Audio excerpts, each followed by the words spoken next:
Good afternoon and welcome back to the Global Cricket Tournament, the headline sponsor of John Deere Financial. My name is Jenna Searle and I'm joined by Emma Fenter. We had a wonderful lunch break and we're back with the battle between Eastern Storm and the DP World Lions, where Eastern Storm skipper Kaylee Craig won the toss and elected to field, which is different to their first battle yesterday in the morning, where they won the toss and chose to bat. They set up a score of 131 and were able to take the victory with by 24 runs. So changing it up today, opening the bowling in a similar fashion with Michaela Edwards from the clubhouse end. Emma, where's your money for this game? I think Eastern's, after yesterday's performance, I think they'll rely a lot on Elisha Rudolph to come in with the bat and to just dominate. Lions unfortunately came off a loss this morning. It was a good game to watch, but in the end Titans did take the lead. So I think they're also going to come back and push stronger. They've had a break now to see where they've gone wrong. Hopefully they can improve on that. But I do think Easterns are looking like the more positive side. Yeah, they definitely are, with one win in the bag for them. Good start there by Michaela Edwards, starting it off with a dot ball to Naomi Lefe, who just drove it into the covers. Hard drive down the ground, but stopped by Kaylee Craig, and a fumble at the stumps where they had an opportunity to get a first wicket there of Naomi Lefe, who took a risky single and could have been in danger if the direct hit was in play. Yeah, I think if Michaela Edwards picked that one up, I think Naomi Lefe wasn't looking too good. Definitely. So just to run through the team lists, Lions, Letabo Bidley and Tokologo Matsepe on the bench for this game against Easterns. Oh, down middle stump. Very good line to be bowling there. There's Rosina Manak for the Lions, not looking too comfortable. It's a much better start from Michaela Edwards. I think yesterday she left a few outside the wide lines, but today she's starting off well. I think she needed a bit of a break, get past the nerves, and I think it was good from Eastern to give her another chance to start. Yeah, I definitely agree. Of course, her fast bowling partner, Peyton Coppin, on the bench for Easterns in this game. Beautiful cricket shot, a lofted drive over cover, couple of bounces over the boundary rope, and that was a wonderful lofted cover drive by Rosina Manak. We spoke about this yesterday. There's nothing shows technique like hitting the bowler back over cover. I think it's a great looking shot, and Rosina Manak, she played in the first game. We said she lacked little bit of strike rotation, but she's come out guns blazing today. Yeah, she really has. In this morning's game, she scored 16 of 27. She was the main anchor for the Lions in their innings, and she's gone lofted again, this time to the leg side. A couple of bounces, and it does beat the Easterns player on chase there. Another 4 to her name, and that leaves Michaela Edwards one ball left in this first over, and she's already gone for 9. We said Michaela Edwards picked up her line because, like we said yesterday, she was straying a bit, but now I think it's her length she has to work on. Both of those were, the first one was full and the next one was short. So I think she just has to fix her length, and I think she'll clean a few of them up. A little bit of overcorrection there. I think you're absolutely right, Emma. As third man comes into the ring and mid-wicket goes out. So just the two fielders in the ring on the leg side, with fine leg also out on the boundary. Edwards goes on the pads again, but collected by Ashley van Wyk at a square leg. I think from a captaincy perspective, instead of having a deep fine, rather put a sweeper, because we've seen with Michaela Edwards, she has that slinging action, and she's going to obviously tend to push the ball more outside off. So I think they should bring back fine leg and put a sweeper out for her to just protect that boundary. Yeah, and with the elegance and class that Rosina Manak showed, those fourth and fifth ball in the over, especially that lofted cover drive, I think that cover sweeper might come in handy for the Easterns team.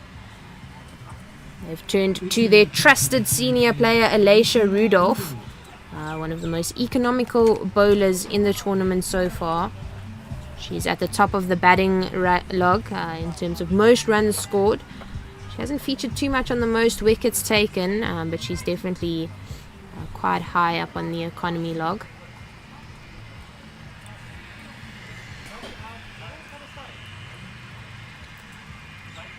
And she starts off on that outside off stump line.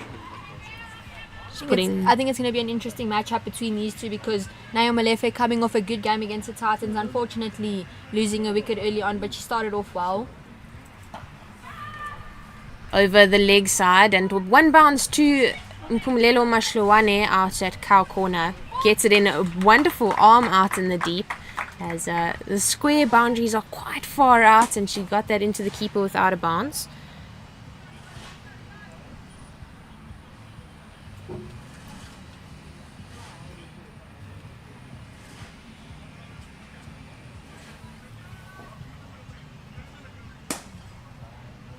And Naomi Lefe in the game this morning, 28 of 33. So as you said, Emma coming back with some confidence in the second game. There's a chance for a stumping there, but missed by the Namibian international keeper, Mesli Gorazes. Yeah, it looked like fell out of the gloves. Oh, that's a bit unfortunate because Rosina Manak was a bit too far down the track there. Elisha Rudolph's probably a bit disappointed in the keeper. Yeah, the two batters just coming together to have a chat about how they're going to go about their plans in this power play. Beating the bat on the offside again, Elisha Rudolph. Really giving us some fun entertainment over the last day and a half. I can't wait to see what she brings out when she comes onto bat. Beating that outside edge again. And Mesli Gorazes is having a bit of a tough time. The change-ups that Elisha Rudolph is bowling with, she's getting quite a lot of bounce variations. And Gorazes is not too sure what's going to come out of the hand. Each one is completely different. Choosing to go down the line of middle stump, crashing into the pads, but not really too interested in appealing for that one. Rosina Manak came off a fine over from Michaela Edwards, but Elisha Rudolph just started her up and dried them out. But that's what she's in the team for. She's more of, she dries out overs, which is what I think most T20 players need. Yeah, definitely. She is so good at doing that with all of the change-ups and variations, change of pace, change of everything really. And we'll see the youngster Michaela Edwards return for the second over of her spell. Out here at Irene Country Club, there's a police helicopter circling above us. Potentially looking for something illegal. Beating everything through bat pad and somehow missing the wicket. It's quite close to off stump there. An extra coat of garnish and could have been celebrating. Like I was saying with Michaela Edwards, she's bowling good lines, so I don't see the need for a deep fine leg. I think I've seen one stray pass down the leg side. Yeah, she's holding that offside line and beautifully fielded by Mika van Forst at point. Wonderful piece of fielding. She got down to the ball very quickly and threw it in even quicker. A wonderful piece of work by the youngster from the Eastern Storm team.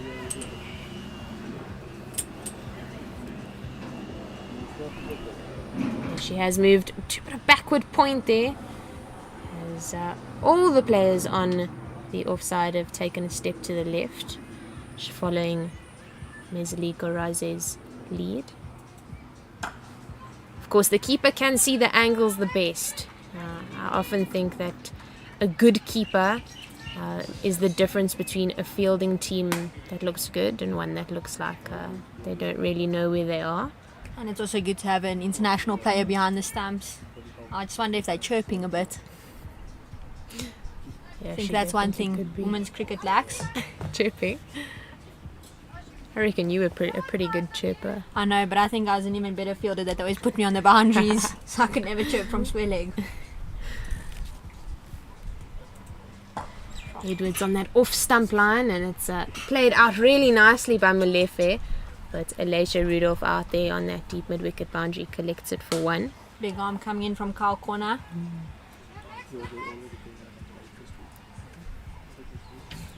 Yeah, we have seen quite a few decent arms getting the ball in from the boundary within these three teams that are part of this tournament. Goes on middle stump, and there your fine leg is going to come into play, Emma. Oh, she straight a bit down the leg side, but it's fine. Yeah, it wasn't too much that the fine leg was there. A bit of a dive from Rosina Manak, but she gets home safely in the end.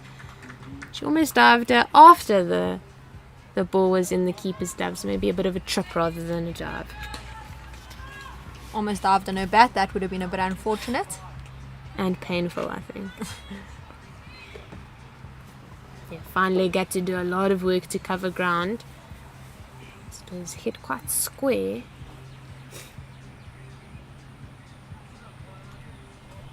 Just pulling out of her run up there, Michaela Edwards. Not comfortable on her landing. I like to see when bowlers pull out of the run up when they feel a bit awkward, because rather pull out than bowl the ball and have it be a wide or a no ball. Yeah, I definitely agree with that.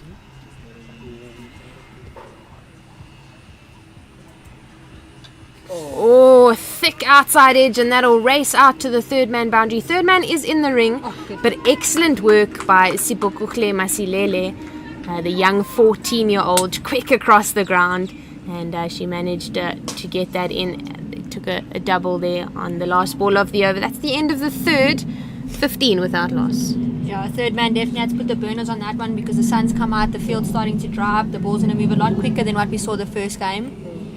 So I think the inner ring fielders, once it's over their heads, they really have to get up and start running.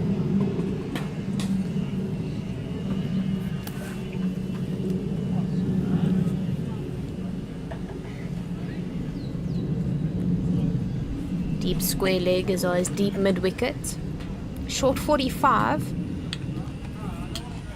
Mid wicket, mid on, mid off, extra cover, and point in play for the Eastern Storm off spinner. Oh, she goes hard but finds the fielder at mid wicket. I would like to see Naomi Lefe looking to go straight, trying to access the V as both mid on and mid off are up in the ring. Oh, she goes square of the wicket, and I think that might just be better than going in the V. The ball races out and beats the fielder to the rope, and she doesn't need to go straight if she can pierce the offside field. But speaking about the going into the V, I think with Elisha Rudolph bowling, it's a bit intimidating because you know she's a smart bowler, and if you do hit her, you're scared for the next ball. This might be the first spinner that might bind through. You know, she probably could. No, she probably definitely could. Oh, looking to go straight, but just lifting the head too soon there. It was the right shot. But like you said, the head just went up too early. Yeah, definitely. Coach Adele van Eck really congratulating her team out there. They're doing some good work. Definitely in the game. Oh, hit hard to the cow corner region. Cow needs to do some work, but she misses and is unable to stop it from going over the rope. Naomi Lefe on fire this over. I think depending on how this power play goes will determine who wins. But right now it's looking pretty even. I think both teams are playing well. The bowling hasn't been too bad. I think a few misfields. But other than that, both the batting and the bowling side are both looking on top of the game. Yeah, for sure. And I think this is the first time that Elisha Rudolph has really been taken on, where she's been hit for boundaries off balls that have been good, not the bad balls that she rarely bowls. Looking to hit through the covers again. That one almost spun away from the fielder. I think they should have not been too pleased with that. Definitely not. Cover point and point. Two of the most difficult places to field because of the spinning, turning ball. Aggression from the bowler. Maybe looking to get in the Lions' heads. And I think Naomi Lefe, she's getting in their heads because she's come off a great game. She's hit their best bowler. So I think the Easterns aren't looking too pleased with the batsmen right now. But we know the Easterns, they don't hold back. We've both played with them. They do like a little chirp every now and then. Yeah, they definitely do. And that was the end of the fourth over. 8 from it, 23 for no loss. And this power play looking good for the Lions, but not running away from the Easterns team too much, as Mika van Forst into the attack for Eastern Storm. The youngster just bowled 1 over yesterday against the Titans in the reduced over second innings. And there was nothing wrong with her over, really. I don't remember bowling. Into the attack with the Yeah, she volley bowls a from bit of seam, and she...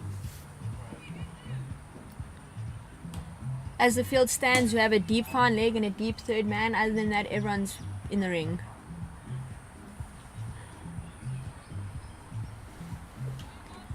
Yeah, the skipper, Kaylee Craig, just helping the youngster, guiding her on her field placings. Nice outside the off-stump line, but it's lofted over extra cover. And the skipper, Kaylee Craig, just collecting that. The Lions get through for one. Rosina Manak really looking for that lofted drive, and it's exciting because it's not one of the shots that's played too often in the women's game, but we've definitely seen it more than a couple of times in the last day and a half. I think Rosina Manak, she's having the same start as she did in the Titans game. She came out her guns blazing, and she's has put on the show the last 4 overs. The bad balls have gone for boundaries, but I just hope she doesn't end up in that dry spell again when she starts it up. But I don't think she will. I think with Naomi left on the other side, they make a good partnership. Yeah, I definitely think they do. They complement each other quite nicely, and neither one of them are really forcing anything. Just going through the flow of the bat.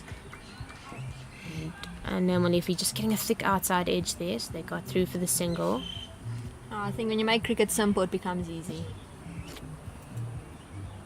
Yeah, it's a beautiful line and length there by Mika van Forst. If she can hold that line and length there, put an extra fielder in the ring on the offside and drop a sweeper out. Bring fine leg up, as you would probably agree with. I don't see the point in having a fine leg, because now especially we have third man out. Mm-hmm. And even though the wicket has dried... Oh, skied up. Youngsters underneath it, and she makes the breakthrough. Rosina Manak. That'll be the end of her. Mika van Forst, the wicket taker for the Eastern Storm team. And that's the end of Rosina Manak. It's unfortunate for her. She was looking on fire. But back to my fine leg point. We have a third man out. The field, as much as the sun is out, it has not tried fast enough for the ball to make it to the boundary. Mika van Forst, as good as she is, she's not a quick bowler. So third man can potentially cover that whole region. And they're bowling quite outside off. So rather just drop the sweeper and protect that boundary. Because now we have Sam Swanepoel coming in. She's a decent player. She has good technique. And she'll just pick it apart every time it's on outside off. It's almost as if they're setting the field for a bad ball. However, Rosina Manak did do well for her 12 of 13 balls. She came out with quite a lot of intent. We saw a couple of good shots hit over the cover region and another hit over mid-wicket for 4. She did look like she was enjoying her time batting with freedom. We see a change in the batting lineup compared to this morning. Robin Dormal came out at third. But I want to know the thought process behind the Lions, because yesterday Sam Swanepoel came out at 7. Today, this morning's game, she came out at 4, and now they've dropped her in 3. So I just wonder, why is it because Robin Dormal hasn't made much runs and they're thinking of putting her in 4? I would bring Jenna Lilaba up the order. She had a really good game against the Titans this morning. 38 of 26, and against Eastern she scored 16 of 14. So she has been a consistent run scorer for her team, as Mika van Forst just pushes it too far outside the offside. I 100% agree with that. I think Jenna Libber, she showed class today, and I think to just give her more time to bat, we might look at a potential 50 in the game, and it will be a quick 50, because both times her strike rate has been higher than 100. Yeah, unless the thought process is to leave her until the end, so that she has the license or in the last 3 or 4 overs to explode fully. That's a good ball there from Mika van Forst. However, if Samantha Swanepoel did get a hold of that, that's going far without protection on the boundary on the offside. Fine leg is still out for the viewers at home. Fine leg and third man, the 2 fielders that are out on the boundary in this power play. But I wonder if after this power play, if Easterns will put out more fielders, because besides having a fine leg... hit hard and straight, and Kaylee Craig unable to cut that off. And Emma's just doing some fielding work here as she stands up and collects the ball for Easterns. That was struck mightily. Yeah, beautiful cricket shot there by Samantha Swanepoel. If she comes out with shots like that, I really don't mind her batting at 3. Exactly. Yeah. Been a hidden gem all along. Yeah, if she keeps her head still and keeps her composure, see ball, hit ball. But Sam Swanepoel, she is a very clever batsman. You've batted with her, I've batted with her. She doesn't lose a wicket easily. And I think maybe that was their thought process, to rather just keep wickets, because you saw in both previous games they've lost wickets quite early on. And you never want to lose wickets. Ashley van Wyk into the attack, and first one goes hard down the track and smashes into the non-striker's end wickets. But not a hand on it, I don't think. Yeah, Sam's the lucky one. I think we've all been out in that way, and it's probably one of the worst things ever. Yeah, definitely is. Hit hard over long on, and that'll go for a couple of bounces to the boundary. Beats the skipper, Kaylee Craig. Smashes into that IXU sign. That's a wonderful cricket shot, taking advantage of the short pitch delivery. Naomi Lefi, the over pitch delivery, actually it was a full toss, and just pumping it to the boundary. I think that one just slipped out of Ashley van Wyk's fingers just a bit too early.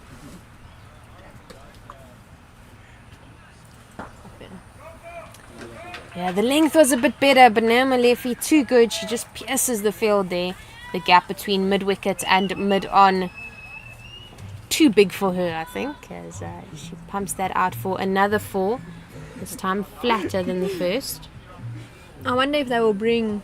Oh yeah, they are. So they've brought deep square in and put on long on, which is smart, although it is setting a field for a bad ball. Because it's nice to sweep a leg spinner, especially if it's over pitched and on the leg side. Much better bowling. Yeah, I don't really recall Molefi having swept so far this tournament in her first 2 games. She's more powerful when she stays on her feet and hits from the hip. I think the sweeping's a hockey player shot. Definitely, and I don't think she does play hockey, but they potentially were setting it for the short ball or the over pitch ball, which she has just done now, and she smashes that out to the square leg reach. It's called a no ball for height, and the next ball will be a free hit. I think Ashley van Wyk's under a bit of pressure here because her field's getting changed around, and she'll bowl a ball and then the ball get hit there, and it's a bit frustrating as a bowler, especially as a young bowler. Yeah, but she corrects herself and gets it full on the offside. It's just played softly to extra cover. I would have liked to see Molefi looking to create something on the free hit there. I think as a captain, what I would do to my leg is that's just gone for a 4. It's a bit unfortunate. Yeah, before the ball was even bowled, she hopped across outside the line of off stump, got herself into a really good position. We're looking at the replay right now. Look how far over she is. And bowled there. Yeah, even if she'd left it, she'd been standing on middle, it would have been called a wide. So she really got herself nicely across the off stump and found the gap easily. I don't know how, we can't see how much the ball's turning from here, but I think as a captaincy point, rather bring deep square in, leave your cow out and put a sweeper out and just bowl in that middle and off stump, because if it does spin, most batsmen are just going to try and cut it, and then you have your sweeper to prevent the boundary. Rather get the single than the boundary. Yeah, no, for sure. But it's the end of the power play now, so they are allowed more fielders out in the boundary. Putting the usual 4 cover sweeper, as you said, Fine legs in. Fine leg is in. Long off, long on, and cow corner. Mika van Force to continue. Well bowled. York on that off stump, and they're looking for the sneaky run. It's picked up and a direct hit. That'll be the end of Samantha Swanepoel. She's really frustrated with her partner for calling that run, but she did not slide her bat. So as much as she can complain about the silly run, she can also kick herself, I guess, for not running properly. Coach is going to be mad about that one because, like you said, you don't slide your bat, you don't have an excuse now. Direct hit, like I said earlier on today, we've seen more of those than I think I've seen catches. I think the fielding coaches will be pleased with their teams. Yeah, Mesli Gorazi is picking that up in the right hand and having a big throw at the stump. That was excellent work from her. She was quick off the mark to recover that. She knew she was the closest one to the ball. Picked it up quickly and crashed it into the non-striker's end. Also, stance. credits to the keeper. It's not easy to throw the glove on. No, it's not. Even the under glove. And that brings in your number 4, Robin Dormel, to the crease. She hasn't been too successful so far, unable to break anything above 5 runs. She joins her teammate Molefi at the crease. I hope Robin Dormel can find some form in today's game, because when she gets going, she really is a fun batsman to watch. She entertains, she puts bad balls away, she rotates strike, but the past 2 games she's played, she unfortunately hasn't gone out in the best ways. Yeah, I think she was a bit unfortunate in the first game against the Easterns team, where she was run out. It was a direct hit. So she will be looking to contribute to her team with the bat. Unforced, too good. And the ball that was bowled to Samantha Swanepoel, the one that the run out came off of, was a really well placed Yorker. I mean, she's followed that up with a really nice ball, full outside the off stump. No, it was a great ball, and I think she'll be proud of that. But to just touch on Robin's run out, I think her and Sam can now go and speak about it together after the game.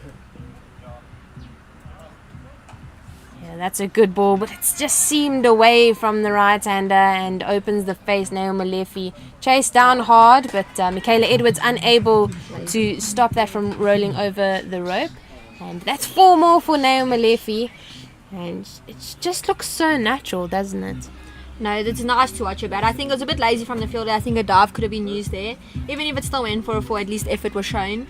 But she just missed it, unfortunately. But for Naomi Molefi, it was a great shot. It was just so nicely placed. There was no big swing or nothing. It just came right off the bat. Oh, head over, extra cover. And that's wonderful because it's looking like it's going to bisect the 2 fielders. But the outfield slowing it down. Leandre Bentley collecting that out in the deep. See if they had a deep fan. I don't think you're going to drop that one. No, it just made me so mad. Yeah, but another lovely shot there from Molefi. I think we've seen more shots on the offside than we have on the onside today. Yeah, definitely in this game. But the lines and lengths have been great, so... Tight on that off stump line. Yeah, a bit of movement in the air and seam away from the right-hander. Mika van Forst, definitely one to look out for in the future. Was it a slower ball? I don't think so, but I think that small little movement in the air is worse than facing like a meter movement in the air. Because it just changes last second, and that's how a lot of people, especially women's cricket, because we don't have much swing in women's cricket, and that's how a lot of us tend to go out against swing bowlers. Persisting on that 4th stump line, and this time Molefi finds the field at point. 51 for 2 after 7, and we did miss that 50 mark, but really decent from the lines. So Jenna, who do you think took that power play? A bit of both, or? Yeah, I think the wicket helped Easterns.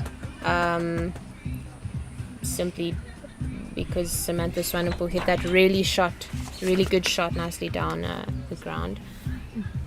But yeah, I do think Lions have come out with a lot of intent, more than we've seen from them so far this tournament. So that is exciting to see. And this is their 2nd game of the day, so it's nice to see that they've warmed up a little bit and that they're coming out with the right mindset. So I think to answer your question, I would say the Lions, as long as they can continue this. Yeah, Leandre Bentley in for Eastern Storm. It's short and wide outside the off stump. A dive by Van Forst to the left, and the cover sweeper runs around to collect it. She does. That's very good work there out in the deep. Yeah, no, 100% agree. Like you said, I think the Lions didn't have a great game this morning, but they came back in the end. And Naomi Malefe, she's 32 of 27. She's looking in immense form.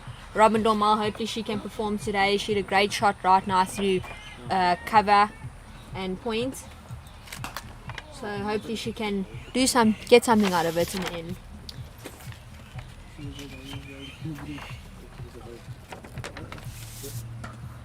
It's that hard out to the cover sweeper region. She'll get one from it. I think the previous one that she hits into that to that point field, they had to move quite a bit to her right, so there was the potential for the quick single, but Molefe was ready. Robin Dormal sent it back. Robin Dormal's not the youngest in the team. Played really well around the corner, off the legs by Molefe, and they skipped through for one. Much better from the Lions. I think today, in the earlier game, they wouldn't have taken that as a single.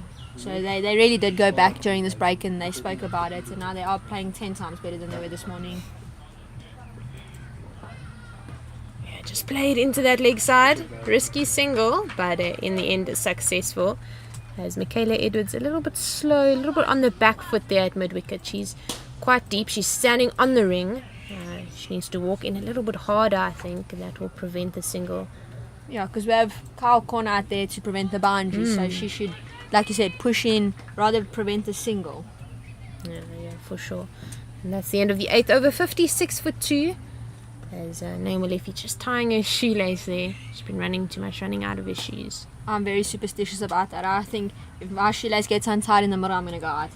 It's bad luck. I don't know if we should really say that. Feels like a jinx to me. No, man, she's going to need a 6 now. Yeah. Double bluff. Ashley van Wyk changing sides, this time from the clubhouse end. And she's setting out cow corner deep square.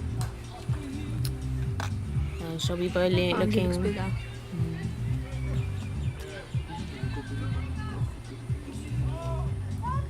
She has her sweeper out. Smart choice by the captain. Long on's come into mid on. Yeah, and long off. Kaylee Craig out on the boundary. So Robin Dormal, lots of options all around to get easy singles. It's a strange field set because we know Robin's a very leg side dominated player, and to have your mid on up.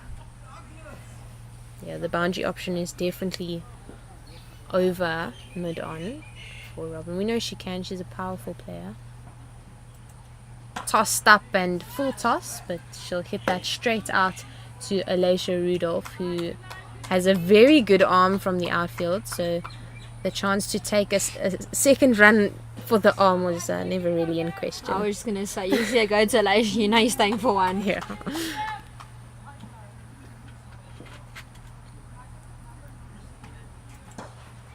Goes up, but Kaylee Craig won't get to it in time. One bounce to the field, they get through just for the one. And I would like to see them try and break this partnership. I think the extra 3 runs might be worth it for a chance at the catch. Hit hard, but yeah, as a captain, you want to see your players take that, and it's a bit condescending that Kaylee is the captain. But I'd rather try for the effort and let the 4 go past or make up a 3 in our batting.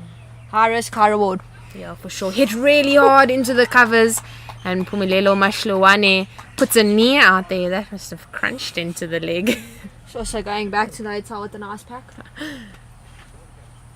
Yeah, that was hit really hard, and she did well to get body behind it for sure. 4. Ashley's very proud about that.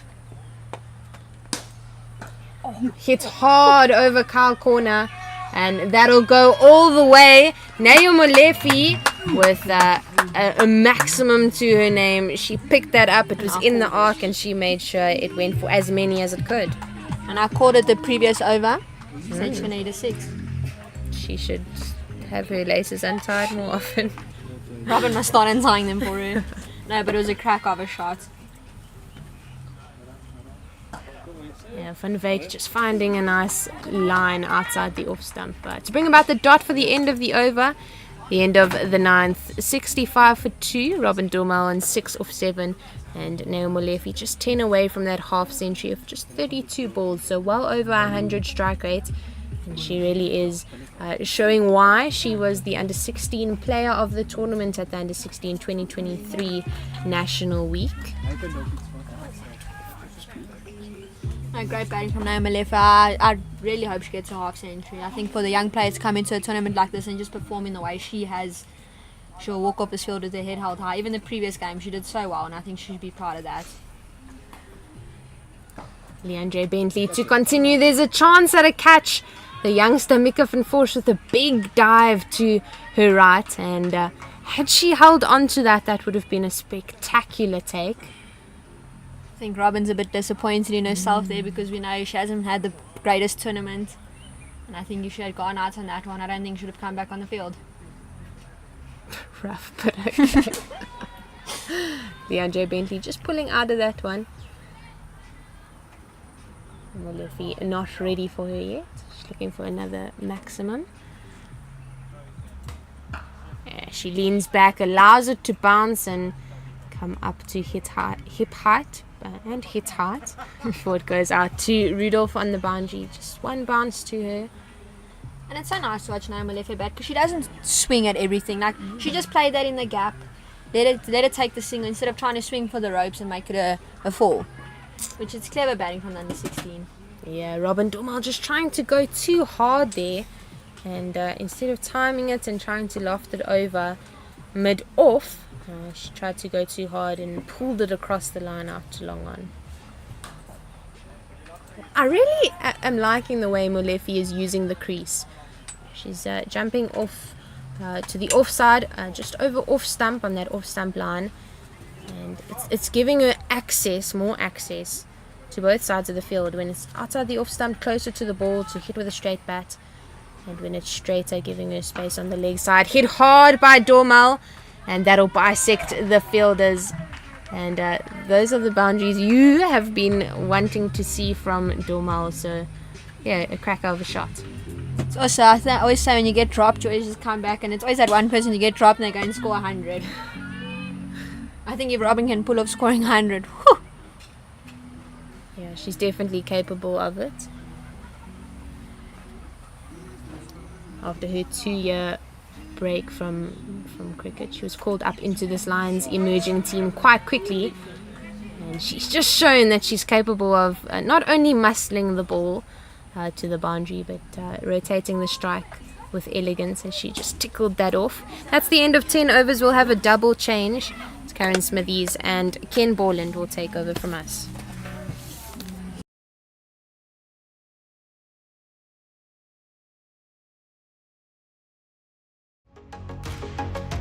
We are always thinking of new ways to make our systems smarter, easier, and faster. And while we drive innovation, we still believe in the value of face-to-face. Meeting you around your table, getting to know your business, challenges, and ambitions, and finding personalized solutions.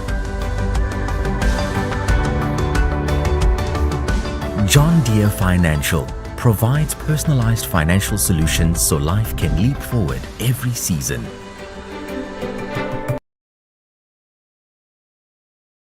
The country club where DP World Lions are batting rather well against the Eastern Storm. That's very nicely clipped off of pads by Robin Dormal, down to long on for a single. And it's a great privilege to welcome on commentary next to me Karen Smithies, former England World Cup winning captain, someone who's been an immense contributor to the women's game in South Africa, but also the success of the Titans men's team. Michaela Edwards in, lovely straight hit, is long off in business here. Oh, once again. Some nice striking going on here, Kenny. There is. Neil Molefe, Yes, I guess, impressive, yeah. she nearly ran herself out second ball of her innings. She was then involved in the run out of Samantha Swanepoel, but maybe she feels she owes the team some runs. She's batting beautifully, and that's a beautiful hit by Dormal, and it bounces over long on for 4. Yeah, another beautiful strike there by Robin Dormal. She quickly goes on at 18 from 13 balls. So we saw the scores earlier today. The Lions only managed to make 118 for 4 in their 20 overs against the Titans. In the other completed innings yesterday, it's nicely cut away. Short third man can't cut it off initially, and it's going to be 2 more to Dormel. Easton's yesterday morning made 131 in their 20 overs. What are we looking at for the Lions here? They're 82 for 2 just after halfway. Well, if these two continue, Kenny, I think 140, around 140, that should be on the cards. Already 8 off this over, this 11th over. So that's wayward would have been delivery, nicely tucked away by Dormel for 4 more. Yeah, going back to Neo Malefe, I think the way she's playing, she's hitting beautifully down the ground. She just looks to have time, doesn't she, at the crease? And let us just remind you that she's only under 16. Yeah. So she looks a very, very bright talent to me as well. Really, she's got timing. As you say, she's got time as well. Karen.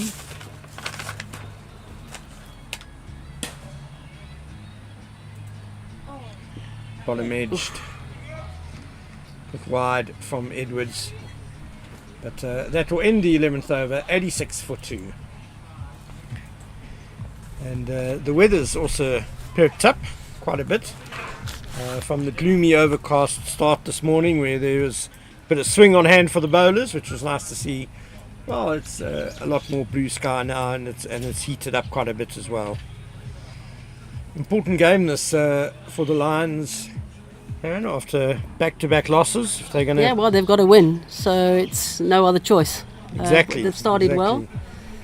If we had a commentary cam here, you would see there's a broad smile on Karen Smithy's face. I'll tell you about that after this delivery from Bentley to Neo Malefe. Just altering the field there with mid-off coming back into the ring. Playing across the line there, Malefe. Very well flighted delivery. Maybe a leg by. Fancy, is the umpire gonna? Nope. Must have got a scratch on it. It must have. So the Titans are sitting handsomely on top of the log at the moment with 2 bonus point wins. Yeah, we'll take that, Kenny.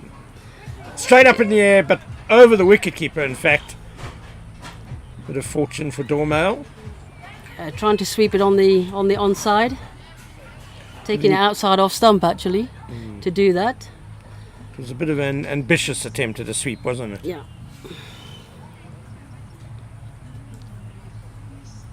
And now stepping outside off stump. And that's clever batting by Neo Malefe. She's got it away past the short fine leg. Oh, I fancy the fielder has touched the boundary there with the ball in her hand. Let's see what the umpires say.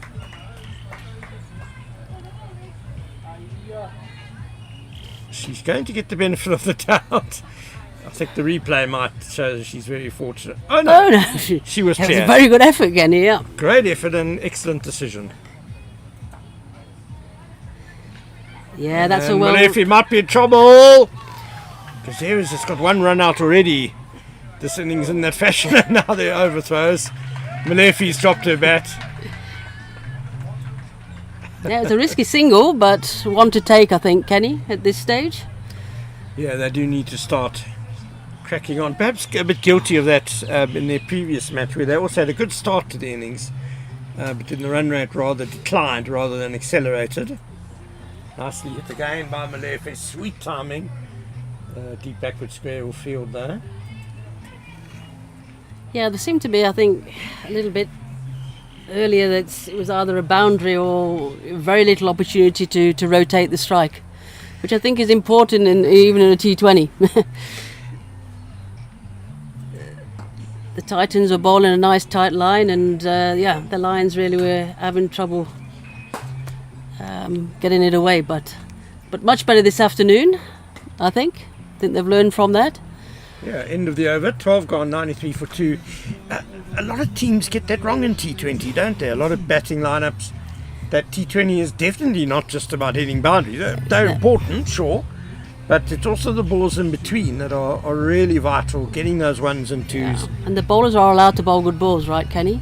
It's not always a batsman's game. Absolutely, and I think those are the best batters, the ones who are able to still score off a good ball, still get a 1 or 2. That's very demoralising for any bowler, you know, if they keep putting your best balls away for a 1. Yeah. It does get frustrating. Yeah, it makes the bowler think, doesn't it, as well. And Malefi in the last over, you know, she tried to improvise with an outside the line of off stump to give herself room to play on the leg side. So she's giving the bowler something to think about. Yeah, it's the weirdest thing. I mean, you go for 4 singles in your over. It's not a bad over, but I'm pretty sure as a bowler, you do start thinking about doing something different. So, Michaela van Voorst is continuing her 3rd over. Bit of waist swing there, but nicely clipped off the pads by Neil Malefe, and that's her 50 off just 40 deliveries. Karen Smith is what a bright prospect she seems. It's a really well played 50, isn't it? Off 40 deliveries. It's the second of the tournament, so she's in good form. She was in good form in the under-16 tournament, picking up 2 big centuries in that tournament. So a prospect indeed. Yeah, 175 not out. Yeah. In the one game, that takes some doing in a 50 over contest. And I tell you what, that clip off the leg side earlier for a huge 6 down there deep mid wicket was a shot. Well, it really was a well played shot. It drew a one-man standing ovation from me. People might not have noticed, but it was that was a superb shot. I mean that and Mokolong Mapangula's 6 yesterday. Yeah, similar. Will live in my memory. 2 absolutely fantastic strikes.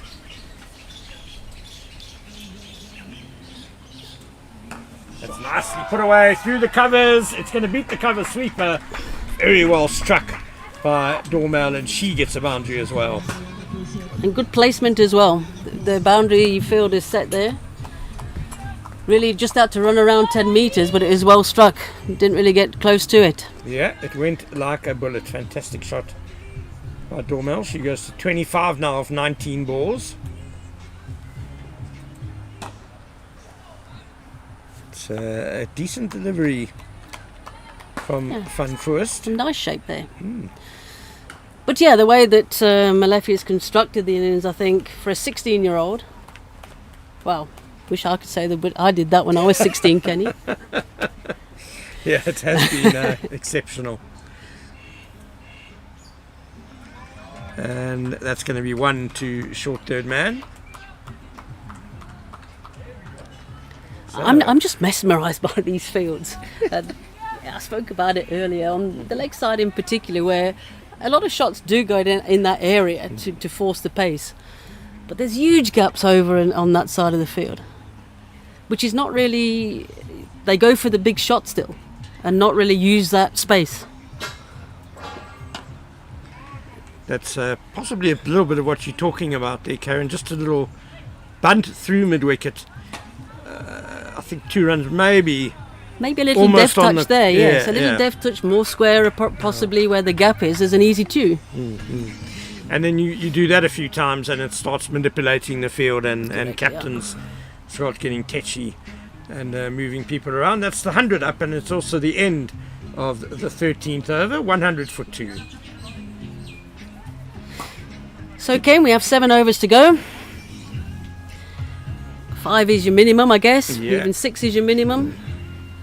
I would like to see the Lions really capitalise on the strong position. They've got 2 set batters. Surely 150 Probably is 150, a minimum. yeah, for sure. Let's push 160. Let's see if we can get to 170. I would be saying. That's a nice sweep shot by Malefe. Were you a big fan of the sweep shot, Kaz? No, I wasn't. Really, I'm an Yes. inveterate sweeper. I love it. Never a bad time for a sweep. Well, I suppose there are some. Being short in stature, as we both kind of are, I guess, Kenny. My favourite shot was on the back foot, the cut and the pull. And That's nicely worked. through. There we wicket go, by and they should Dormal. push for This two. could be two. No, slipped. Yeah, a pity there. Yeah, Dormal just slipping at the non-striker's end. But that's what I would like to see, that kind of urgency and putting that pressure onto the fielder. Exactly, and we have seen misfields happen Yep. when the fielders are very aware that the batters are thinking of a second to them. Beautifully flighted by Bentley, but Molefi's eye is in now, good and proper.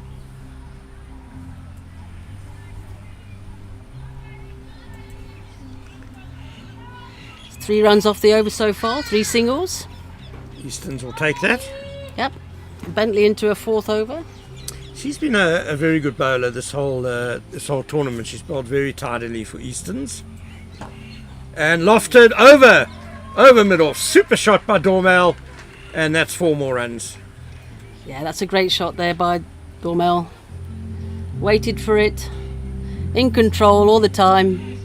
Placed it over that inner ring. Didn't try Actually to moved her overhit feet it. to it. No, she didn't. She just placed it. Yeah.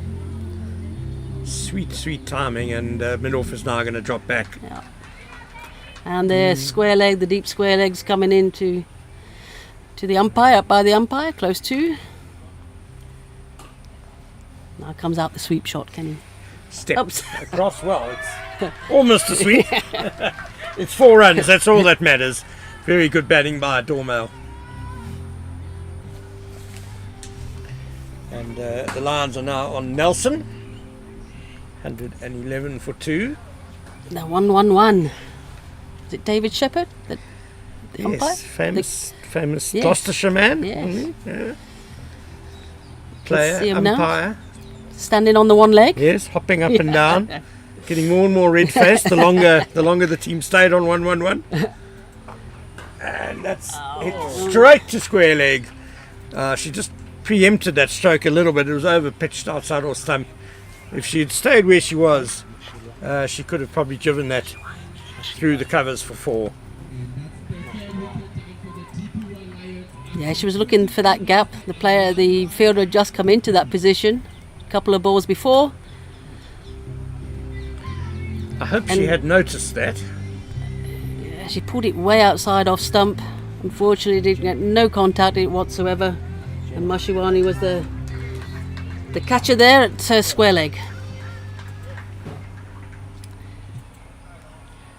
So a very good hand by Robin Dormal. 39 off 26 balls with 6 fours.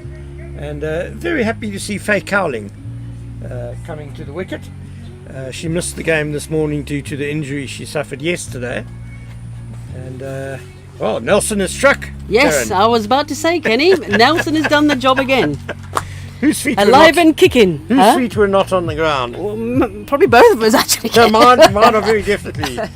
I'm working my core strength here, keeping my feet in the air. Let's hope this is not a India at Newland situation and they lose 6 wickets for no run. Unbelievable, Or we have right? 6 overs for no run or something. Unbelievable. Yeah, that's Still can't believe, actually, 6 wickets for no runs. 153 for 4. It just shows you that cricket sometimes can be the most utterly remarkable game. The most stupid game on earth, yes. Absolutely. So, But the game we all love. well, I think that's why we love it because you've been in the game a long time, Karen, and I'm sure there are new things that you see No, every for sure. time you watch a game of cricket. I wish I played a lot more Test cricket actually. Quite a few ODIs, but obviously no T20 cricket. But times have changed a lot, Kenny, since then. Goodness, I mean, imagine if there was a WPL in your day. Yes. Has he? Yeah, no. Bit it's- of an wow. all-round option, bowl a bit. Wow, what an opportunity. Of which there is out there for these girls now, with the professionalism coming into play now in South Africa. So it's Masilela who's put away high over mid-wicket by Neo Malefe, and over the boundary it goes. Well, we talk about opportunities for young women. Neo Malefe is surely someone who we're going to hear a lot more about in the coming years. She's putting her hand up, that's for sure. She's getting shortish delivery, but just really stayed in her crease and used her arms and powered it to the square leg boundary. she's clearly got a very good eye, and I do love her combination of power. She's obviously got, but she's also a very nice timer of the ball as well there. Yeah, she seems to be finding the middle of the bat with ease. Oh, stuck on the pads. I fancy maybe just going down leg. Playing across the line there, Kenny. Trying to find those gaps on the leg side. Well, Effie, we saw yesterday, she's not scared to back herself and walk across the stumps and play across it.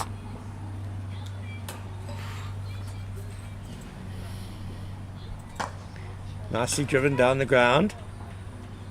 Masalela bowling a nice fullish length.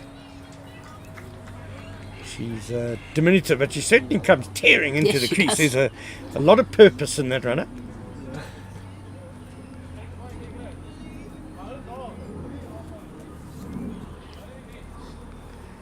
Cowling came in number 4 yesterday's game.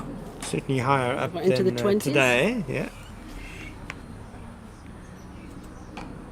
Nicely bowled. Yeah, that's a good delivery. There's still a little bit of shape out there, isn't there? For There's, sure. Definitely more today than yesterday. So they're using the IXU balls. Obviously, they're used to playing with the cooker regulation in the domestic program. Slightly leading edge out to long on for a single. Cowling gets off the mark. Do they play often with the IXU balls? No, not at all. Yeah. It's all Kookaburra regulation. Yeah, play internationals Kookaburra turf, but domestic level the regulation. So interesting to see how these IXU balls behave. Nicely hit away by Malefe. They've got a cow corner, and again the bounce has beaten the Eastern's fielder. Oh, she came rushing in, as you do, I guess. Couldn't get to the catch, nowhere near it. Again, and it bounced over her head. Nicely struck there off the ledge side, just stood her ground again, used the power, and unfortunately tried to come in to make it into a catch, but didn't get there and bounced in front of her and over the top of her. So that ends the over. 121 for 3 after 15 overs. Malefe is going great guns on 62 off 47 deliveries. So, Kaz, you're saying these XU balls do a bit more than the Kookaburra? Not necessarily so. The girls were saying, actually the Titans girls, that it's quite in a heavier ball. Okay. It's quite hard. And I'm not so sure of the pronouncement of the seam, whether that makes a difference to them, but they did find it a little different to what they used to. Yeah, always nice to see something slightly different in cricket. I was always used to Something the boomerang of the Dukes and the Readers. That's always a very big adaptation for teams going to England. Swings a lot even after it passes the bat. Yeah. So What a great tournament this is, Kenny? It's been 1.5 fantastic days. It really has. Wonderful venue. We've seen some great cricket, and just fantastic to see so much young talent Unbelievable. doing well, and I think the quality of cricket's been high, and it's just been a wonderful setup here. So really great congratulations to the Titans Cricket Union and John Deere, the title sponsors, and all those other. Yeah, it's credit to those sponsors that are coming into the women's game as well, Kenny. Always reluctant, I guess, in the past, just because of, the lack of viewership, I guess they would get. But it's nice to see the sponsors now seeing a product on its own. I think that women's cricket could become a real feature in South Africa. Van Voorst starts after a switch of ends with a good delivery of that. Yeah, women's sport is the fastest growing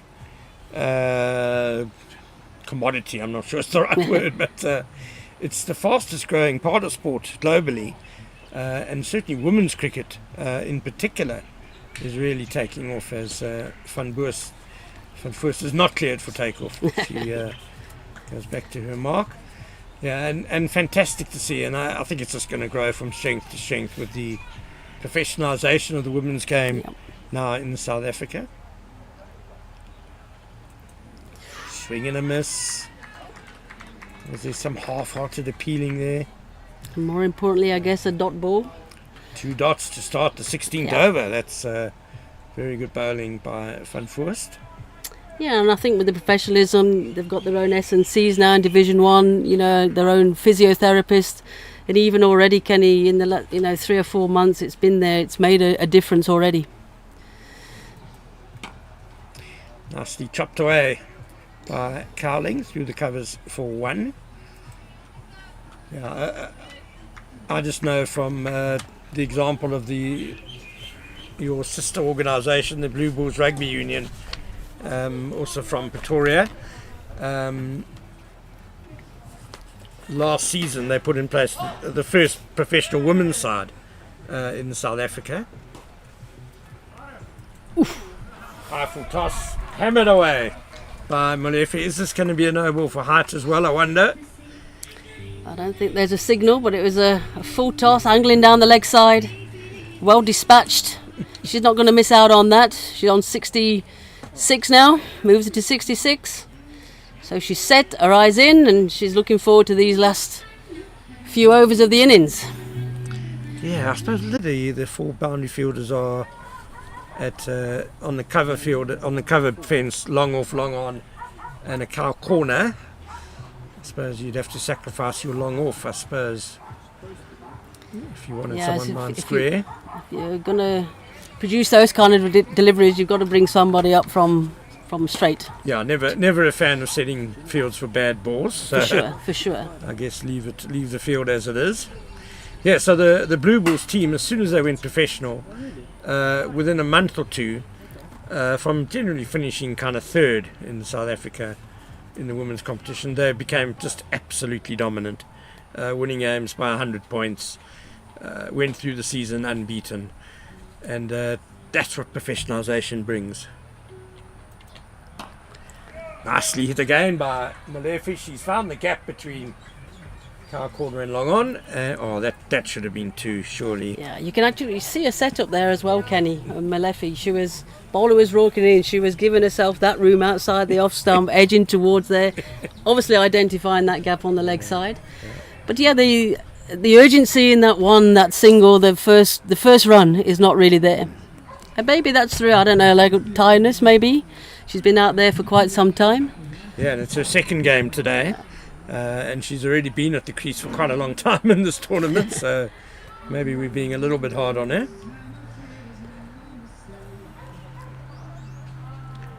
As I think Elisha Rudolph looks like she's going to come on to bowl. Yep, she's coming on for a third over. Good tight 2 overs, just going for the 9 runs. Yeah, she's been very good all through the tournament as well with the ball, and has had some success with the bat up top. Looks a very handy cricketer. So she'll be bowling to Molefe on 67. Quicker delivery and just squeeze to short third man, no run. She throws in a few various bowling actions as well. She's a tricky customer, Rudolph. Keeps you guessing. Yeah.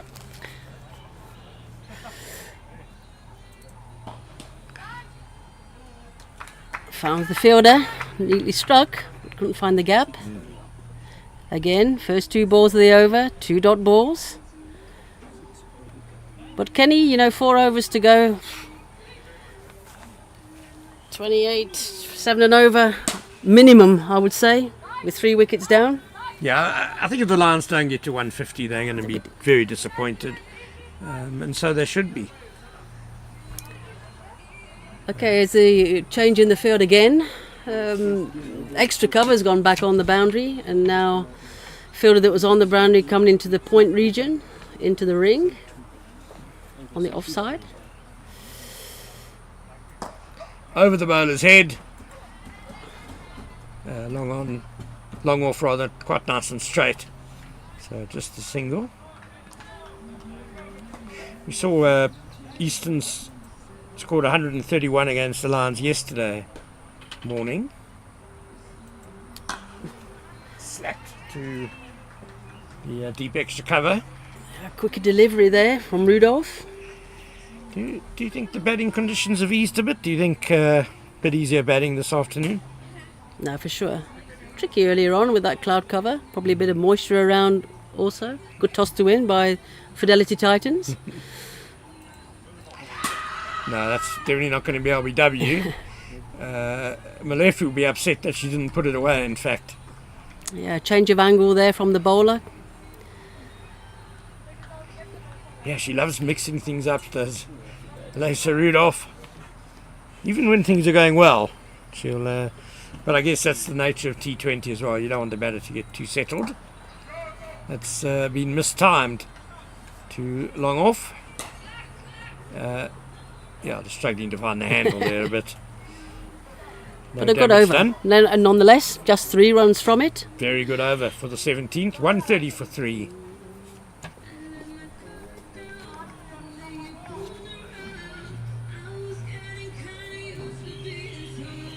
And, interesting to see who...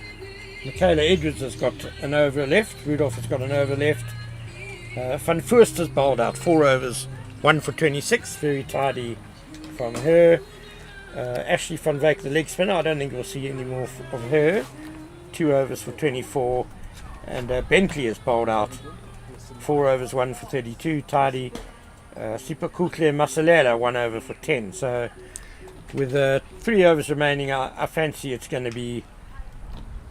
Well, they're going to need to make up 1 over, in fact. Edwards and Rudolph can only take care of 2 of them. So Yes, Masalela coming back into the attack. Expensive first over, going for 10.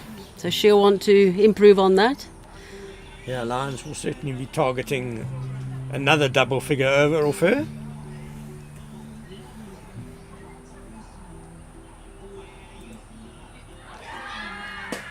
Again, I think just sliding down leg side. Quite a hustly bustly action Yes. coming to the crease, hasn't she? Very, very busy, yeah. And she's even running back to her mark now. Yeah. She's clearly got boundless energy. Seems to have a bit of arms and legs all over the place there for a moment. I'm going to mention a name who it reminds me of. I'm sure you're going to guess. One of your lads. Who does she remind you a little bit of the bowling action? One of my boys.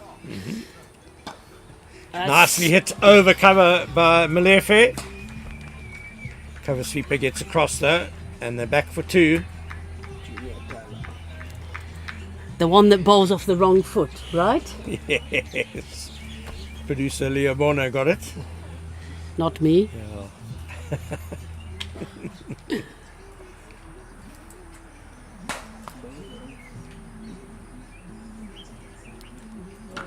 High.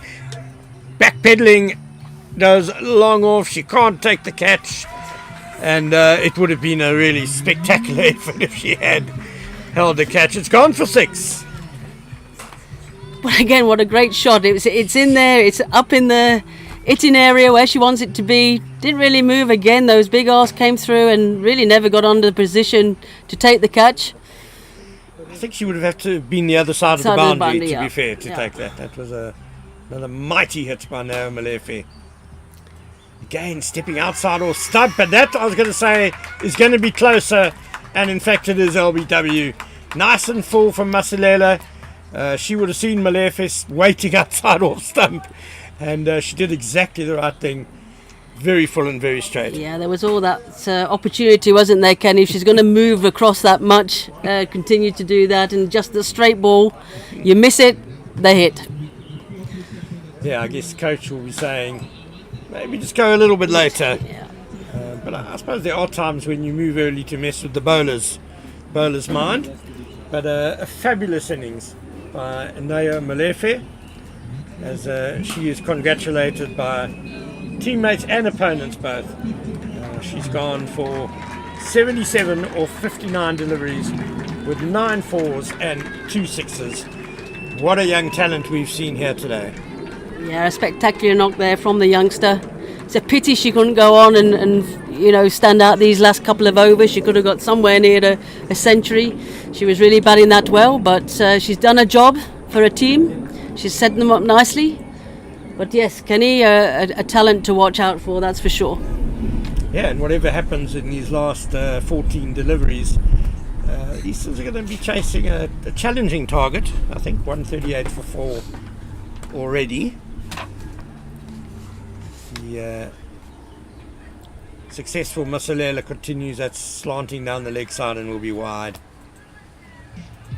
She just falls away maybe a little bit in her action, pushes it down the leg side.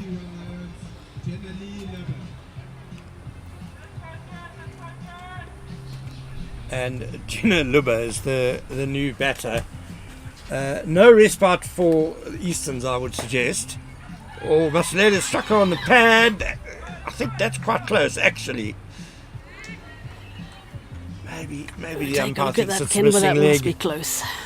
That's not missing by much.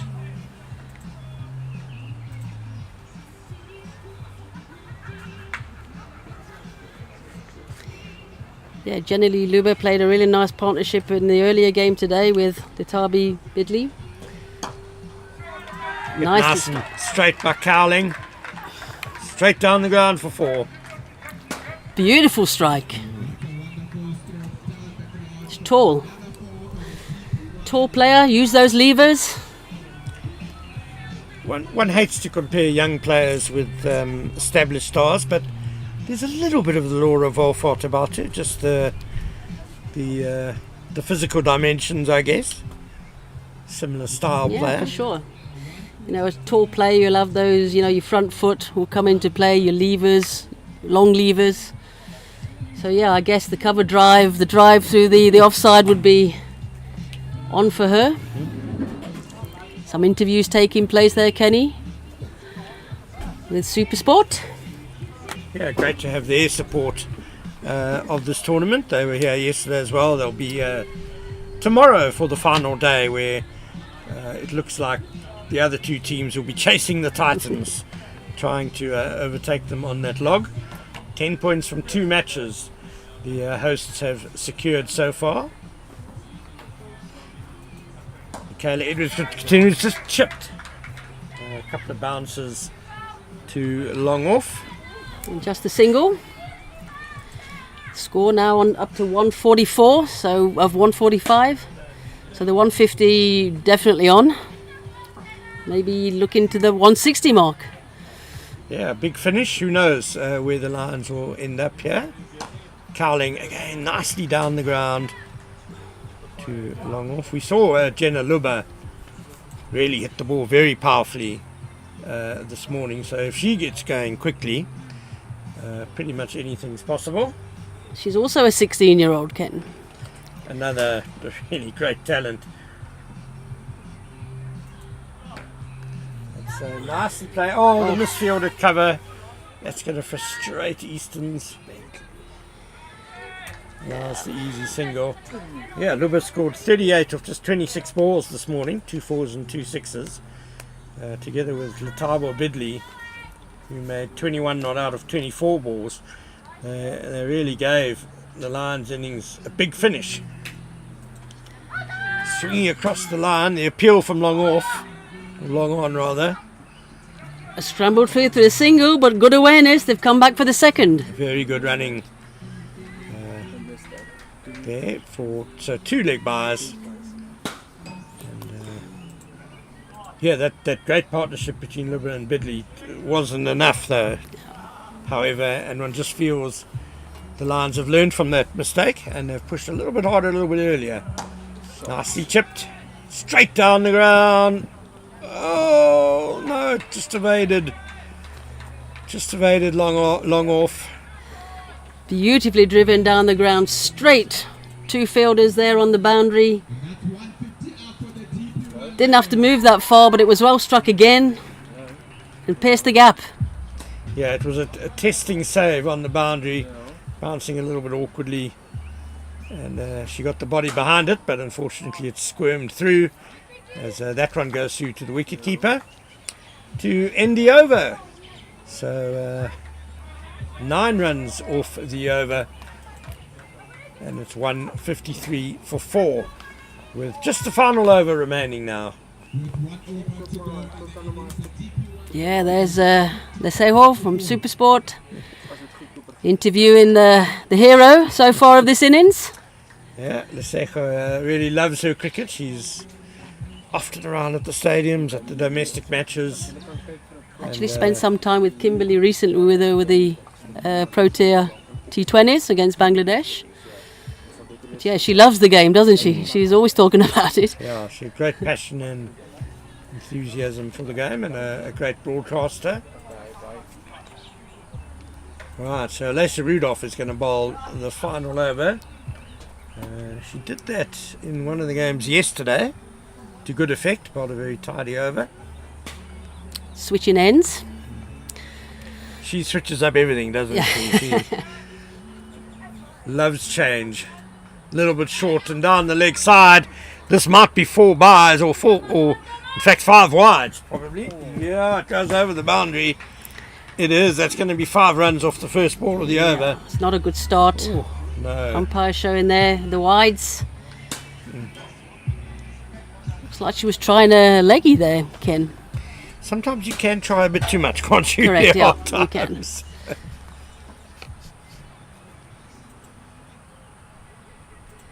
Back to the normal delivery. They're going to get 1 off it, but it was nicely flighted by Rudolph, and you could see the batter was uncertain to whether to come forward or not. Ended up just bunting it off the back foot.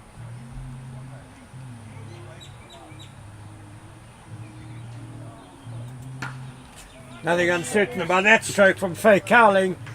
Heave to cow corner, and they're in a little misfield. Easy 2 runs.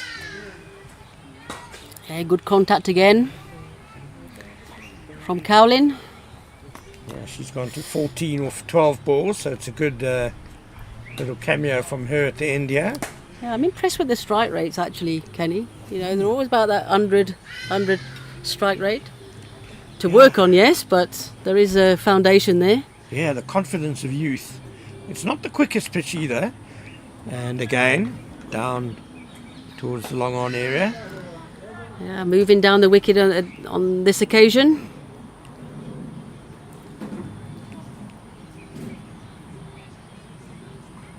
So 3 balls left, 162. Can they get to 170? Maybe. It's a lovely straight hit by Lubber. And the dive is in vain. So 4 to Lubber.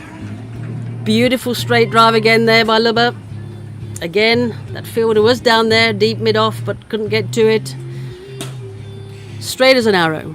I'm not sure if it was you who I was chatting to a little while ago about how they want to encourage more hitting straight down the ground in women's cricket. Beautifully hit again, straight down the ground by Lubber. Oh, she's so good there. That's 4 more. Yeah, same again. Didn't really quite get as good a contact as the ball before, but good enough to take it to the boundary. This is becoming now a very expensive over. 8 off it already. 2 balls remaining. How will Rudolph respond? Flatter. And belted hard. Good bit of fielding there by Masilele. And just a single to end the over and the innings. So the DP World Lions have posted a very respectable 171 for 4. Faye Cowling ends on 15 off 13 balls, and Jenna Lubber 12 off 7. Cass, your impressions of that innings? Good score, competitive total? Yeah, no, I think that's a very competitive total. 18 actually coming off that last over. So that was a big plus for the Lions to finish with the momentum there. But I guess the story of the day for their innings was Neo Malefe. The innings that she played really gave the foundation and set this total up. A very challenging total for Easterns to chase. Yeah, fantastic effort by Neo Malefe again.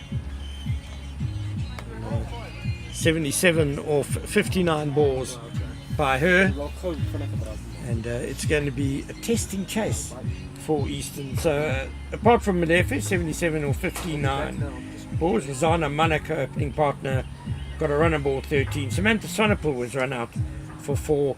Robin Durmale has looked good in 2 short stays at the wicket earlier in this tournament. Today she cashed in 39 off 26 balls, and then there was that good finish by Cowling and Lubber, 15 and 12 not out respectively. And just looking at the bowling figures, Michaela Edwards 4 overs, none for 33. Elisa Rudolph, despite that expensive last over, only conceded 30 from her 4 overs. Mika van Voest, probably the pick of the bowlers, 4 overs, 1 for 26. Ashley van Wyk, 24 of 2 overs. Leandra Bentley, 4 overs, 1 for 32, another good showing by the spinner. And Sipa Kutle Masalela bowled 2 overs, got the wicket of Malefe and conceded 23 runs. Kaz, just to close off, how should Easterns go about chasing down this testing target? Well, they've got to have a good start, that's for sure. The power play, I think, will be key for them, and not losing too many wickets. I think that's going to be imperative for them. But also keeping up with that run rate. They've got to go really at the get-go from around 8 and over. And as you know as well as I, Kenny, 2 or 3 overs and, only scoring off of that, quickly the run rate goes up beyond 9 plus. So that's something that they have to watch out for. But I think there'll be a contest, a good contest there. Easterns, obviously, they put a win on the board yesterday, so they were keen to replicate that. But yeah, looking forward to the challenge. Should be a fantastic chase. Do join us in 10 or so minutes for that excitement.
We are always thinking of new ways to make our systems smarter, easier and faster. And while we drive innovation, we still believe in the value of face-to-face. Meeting you around your table. Getting to know your business, challenges and ambitions. And finding personalized solutions. John Deere Financial provides personalized financial solutions so life can leap forward every season.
Yes.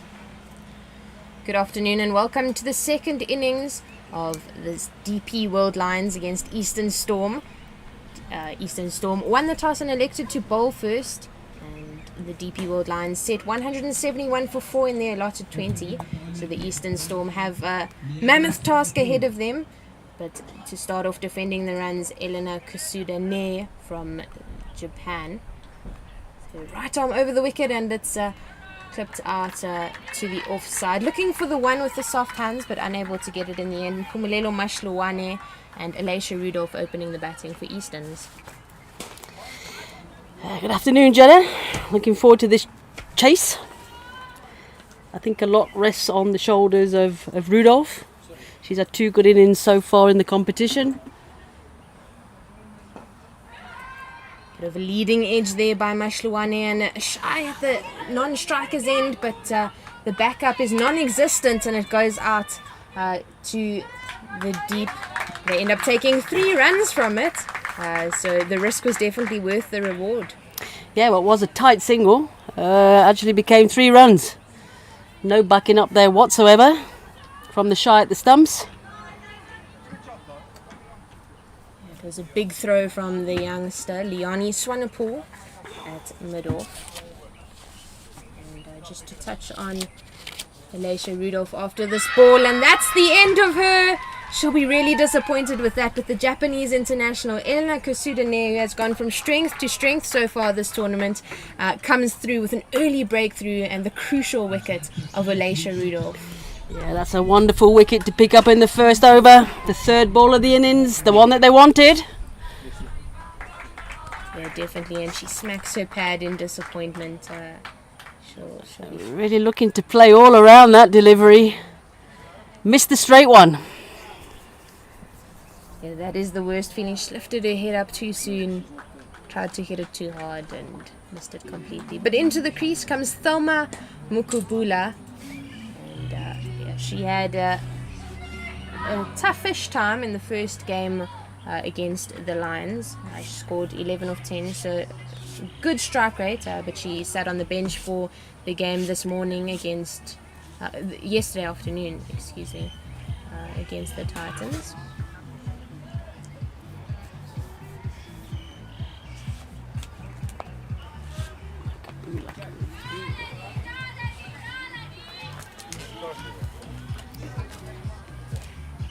Lots of energy out in the middle by the young team in yellow. I'll be very pleased with that early breakthrough. The Eastern Storm will have to graft really hard with the loss of that wicket.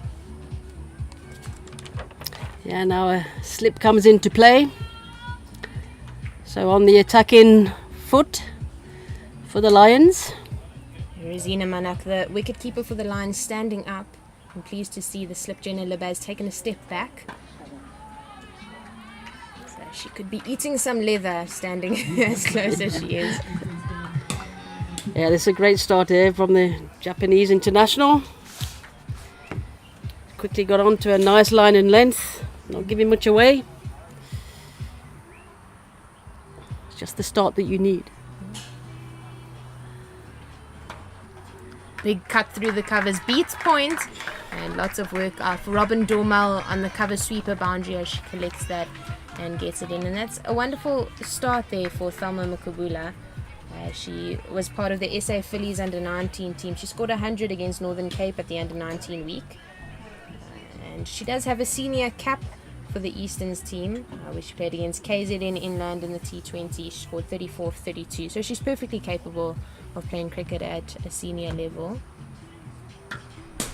She cuts it hard through the covers again, and she'll get another 1 to her score. Yeah, looks to have a nice setup there. But it's the end of the first over. The Eastern Storm are 6 for 1. Yeah, really good start. I think initially the Lions team weren't too sure what to do or how to play the Japanese international Elena Kusuda-ne. In the first game that they played, she bowled right at the end of the innings and she bowled really well. This morning against the Titans, she came in at first change and she was successful there as well. So deciding to take it up even higher and let her open the bowling with a new ball, and proved to be a good decision in the end. Yeah, she seems to be improving every game she plays. So she's learning quickly, learning the conditions. She's a student of the game. We've spoken a little bit about her before in previous games, that she's grown up in Australia and is now back in Japan. She's in charge of youth development in Japan cricket, and she takes her job quite seriously by the sounds of things. She's also a veterinary nurse. She's good with animals. I think a person that's good with animals is always a good person. It's always a good one. The beast will contest to that, Jen. Yeah, So Leanne Swanepoel coming into the attack. Starts with a wide. yeah, she fielded in the game this morning for Letabo Bidley, who was off for a little bit of a hamstring pull from the batting innings. And she dropped a catch while she was the substitute fielder, so she'll be looking to contribute with the ball.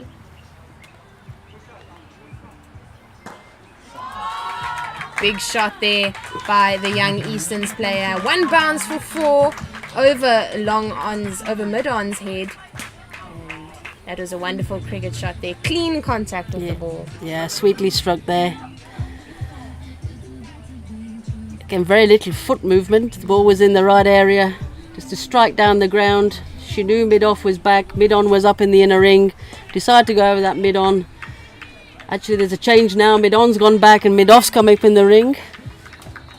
So she's moving the fielders around.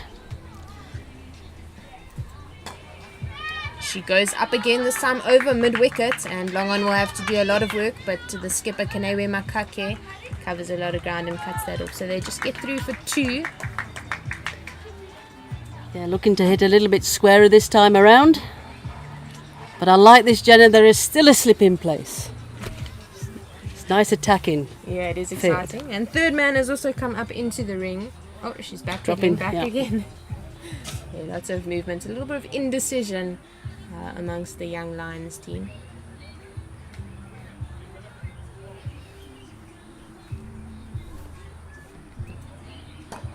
But she goes up again. There's a chance for a catch.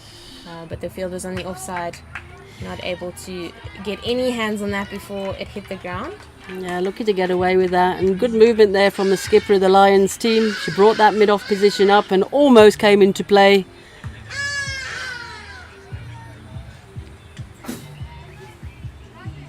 Pumelelo Mashluwane, part of the SA Under-19 squad before the Under-19 World Cup. She was dropped from that squad just before the final 13 or 14 were selected for the World Cup. She's got a lot of talent.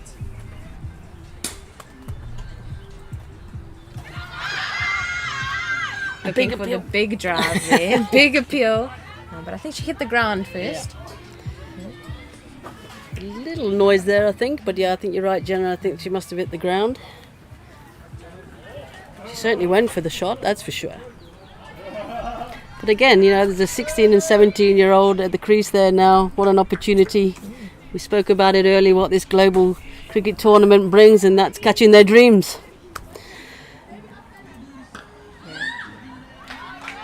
Soft hands into the covers, and the bowler trying to do the fielding of her own work, but falls over in the process, and it's an easy single in the end. And it's a good challenge for these youngsters. You know, it's a good total on the board. Lost to an early wicket, one of the most experienced players, and then again the opportunity for these two now to build an innings. 9 off the over this so far, so that's a good start for them. Just finishing off the over, letting it go through to the keeper after the second. 15 for 1. Of course, as you said, Kaz, with the loss of their biggest player, Alicia Rudolph.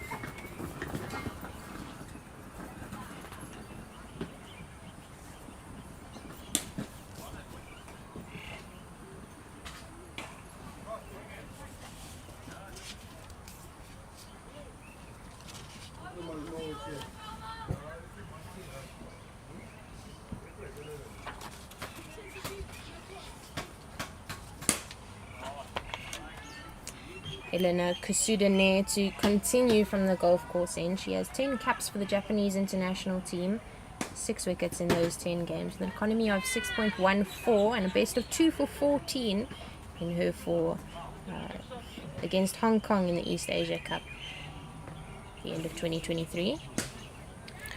She starts off her second over with a wide. Yeah, and I think she learned. I was speaking to her recently at Supersport Park, and she was telling me about a club cricket that she played in Australia, and she learned a lot from rubbing shoulders with, some good young up-and-coming Australians. Yeah, it's a wonderful cricket shot, and she's going a little bit lofted, but well within the gap between mid-on and mid-off, and that'll give her another 4. Straight down the ground over mid-off's head. Again, the ball was in there to do that.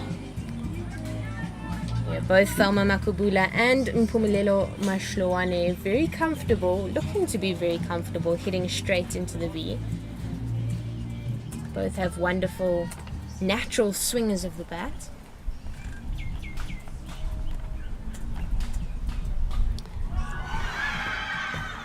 Shot for stumped. Rosina Manak with lightning quick hands behind the stumps. But umpire Vanolia Macheke shaking her head at the appeal. Really nice delivery there from Ilana. Moving away from the batsman, and good hands, quick hands from the keeper as well. It's good when they hit down the ground though, Jenna. That's, that area to hit down that ground, rather than sometimes in the women's game, because the slowness of the ball, it's very easy to try and whack it over that mid-wicket cow corner. She strays down the leg side. It's a full toss, and Mashloane makes no mistake as that rolls over the boundary for 4. And that's her second of the over. Yeah, a poor delivery there from Ilana. Full toss, down the leg side, dispatched. Yeah, that was a well-timed shot.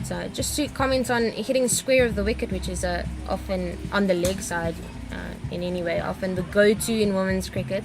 However, we have seen in this tournament a couple of very well-struck, lofted cover drives, which has been very exciting to see.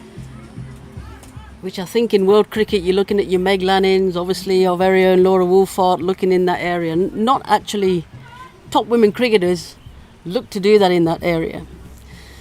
Yeah, and for youngsters up and coming to be performing like that does mean that there's lots in the pipeline. Hit hard. Another full toss by Kusudane. Mashloane wants the 2, but Thelma Makubula sending her back.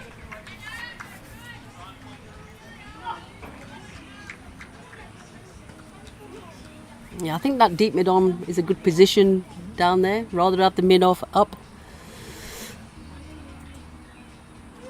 to encourage to play over that area, similar to that shot. Yeah, cover sweeper is also out on the boundary there. She's quite square of the wicket. Yeah, and that's just for that protection when it just gets that edge and just goes a little bit squarer. That half track outside the off stump. Yeah.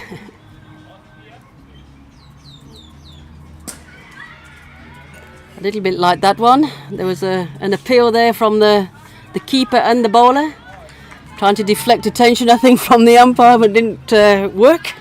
A wide was signalled. Yeah, it doesn't hurt to ask.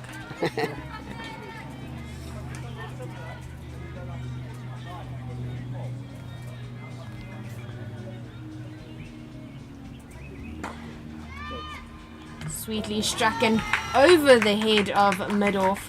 And there's a dive from long on. He seems to have cut it off, but it's just signalled that it did in fact go over the boundary. A good try there from Leonie Swanepoel in the end, but well struck by Makubula for 4. Yeah, I think that's the area Lana must look to bowl. There could have been a chance.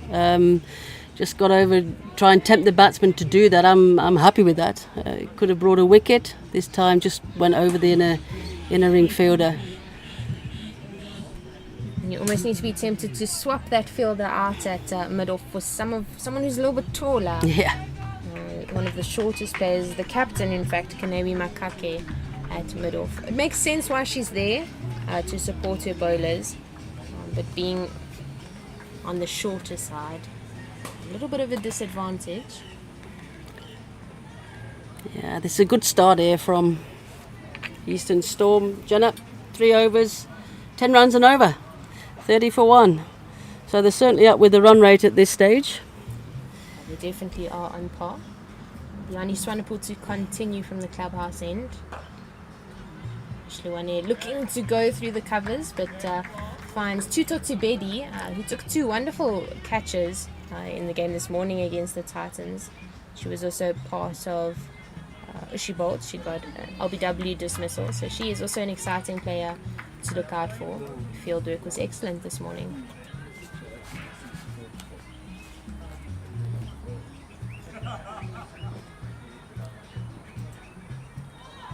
Dancing down the wicket there, but Swanepoel seeing that and pushing it out wider than she might have potentially done if she hadn't seen Shluwane coming down the wicket. So well bowled in the end. A little bit wider. She was coming down, but not a lot of movement to move the feet back and across to get to that delivery. Yeah, the intent was correct. The execution maybe not so much.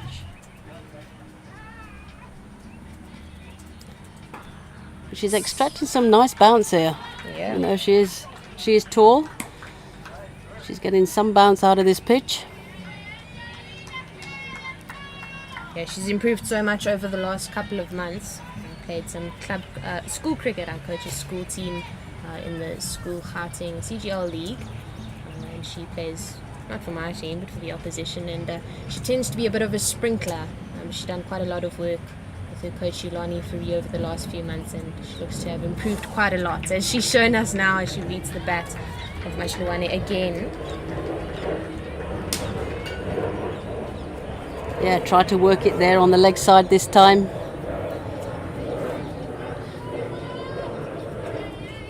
You're a jack of all trades in cricket, eh, Jenna? We were talking earlier about your involvement in the game. Yeah, I love the game of cricket and I want to be involved as much as I can be. Swanepoel continues. Irons play love beautifully with soft hands. There's a misfield at point and they're looking for the second. But decide against it. Yeah, there really should have been a second run there. Unfortunately, Makabul was not aware of the misfield and was really not looking for that second. Hence why they always say they run that first one hard. Yeah, turn quickly, look where the ball is, and then make your decision as quickly as possible. Swanepoel really good on that 4th stump line, but the fielder's just not supporting her, as we see another misfield by the skipper Makake. That will be disappointing for Swanepoel, as to end the over on a misfield like that is demoralising. Yeah, you can see the disappointment in the bowler there, the body language, the teapot came out. But it's really important, isn't it, Jenna, that the fielders back up their bowlers. Because without those 2 misfields that we saw, that could have been a maiden over. Yeah. With the 4 dots to start and then the 2 singles at the end of the misfielding. Yeah, naturally, both came off misfield. So Lions have to sharpen up in the field.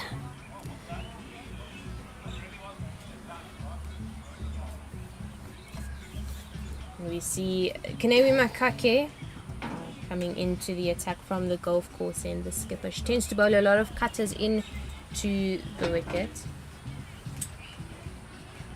The most senior player in this emerging, what they call the Lions emerging team back home. This is not their first team, DP World Lions, that play in the CSA professional 50 over and T20 league. They are the young up-and-coming players that form part of the Lions Union. And their pipeline looks strong. Yeah, it really is. The under-16 team won the under-16 National Week, and the under-19 team were 3rd at the end of the under-19 CSA week. Looking for the sweep, crashing into the pad, and the appeal is there, and the umpire does not hesitate. The finger is up, and Thelma Makubule will depart 15 of 10. Yeah, it's a great delivery. First up, Makake, right on the button, right on the spot. Again, looking to play square of the wicket rather than taking a look and playing a straight, but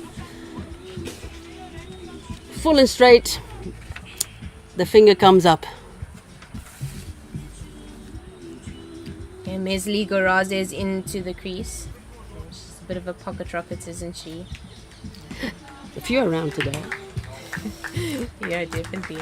And the wicket keeper, that's part of this Eastern Storm team, Namibian international. She has 38 Capricorn Eagles caps with 169 runs to her name, with an average of 11.26. But I think she's better than that average so far this tournament. She scored the first 50 in the first game of this tournament. Yeah, 51 of 47. Yeah, and picked up the Player of the Match award. In that game, she had 2 catches behind the wickets, stumping, and she was involved in a run out as well.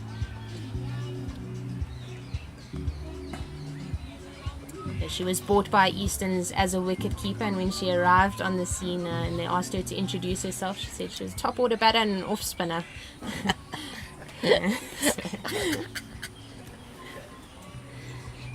Another wide down the leg side.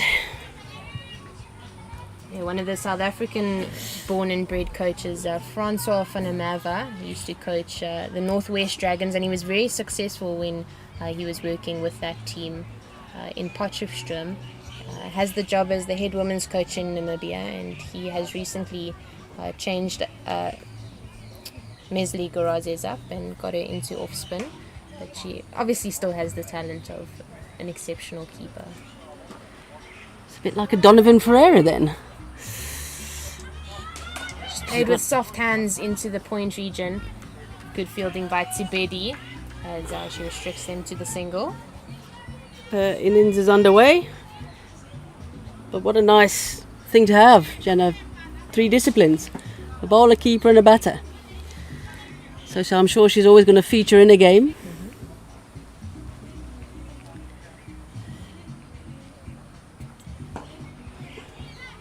Looking for that single, but brilliant work of her own bowling there, Makake, just doing her own fielding. Yeah, it is handy being an all-rounder, and I'm sure having 3 skills is even better. So if you don't contribute in one, you always have the opportunity to do well for your team in the other skill. Looking to go on the sweep, but unable to get bat on it, and it's called another wide for Makake. Yeah, she's just straying down that leg side, isn't she? Trying to push it through a little quicker. Not quite finding the direction as yet. She did the first ball, picking up the wicket.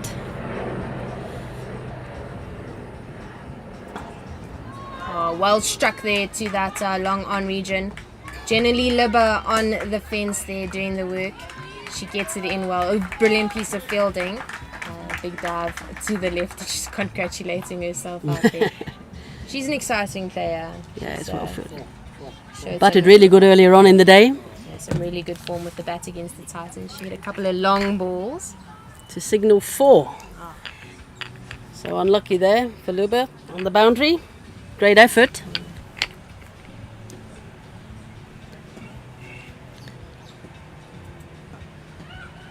Just played off the legs, square leg, slow off the mark there. Japanese international Ila Kusuda just not able to attack that well enough, and Eastern's team came through for an easy single. Yeah, it should not really be a single there. It's firmly it actually. It went straight to the fielder. That's why she's in there in that inner ring to protect that. It's hard, but it will fall short of long on and just bump through there. Just get 1 for that. Mesli Goraze's Not able to find the middle of the bat just yet in her innings. It's the end of the 5th over, 41 for 2. And 131 runs to go in 15 overs for the Eastern Storm team to take home the win. Yeah, a run rate of maintaining that run rate of 8 per over, which they were slightly just over that at the beginning of the inning, so they're keeping up with that. I guess the 2 wickets lost will be their concern at this stage. But time to rebuild and form a partnership. Yeah, those 2 wickets will have devastated the Eastern Storm team. These are both batters in form. Alicia Rudolph, see, getting that duck. Brilliant ball from Elena Kusudene. Thelma Makubula, who ended 15 of 11. She looked to be in good knock. But then the loss of her wicket would have knocked the Eastern Storm team a bit. It's amazing what that can do actually to the mental approach of the team, isn't it? When you lose your experienced player, she's been in form, and all of a sudden she's out in that first over. Tuto Tubedi to replace Leonie Swanepoel from the clubhouse end. And they're just doing a lot of fidgeting around in the field, moving players a couple of steps this way and that. Tubedi gets ready to bowl. Uses the feet beautifully and pumps that over square leg and found the gap wonderfully. Mesli Goraze showing her international standard and uses the crease beautifully to get across that and to pull it into the leg side. Yeah, she looks a busy player, doesn't she? Moves across, gives herself a lot of room. Ball was short enough, and just to pull it around the corner there to the vacant area, backward of square. Anticipating that shorter length delivery to Bedi, really needs to push it up a bit.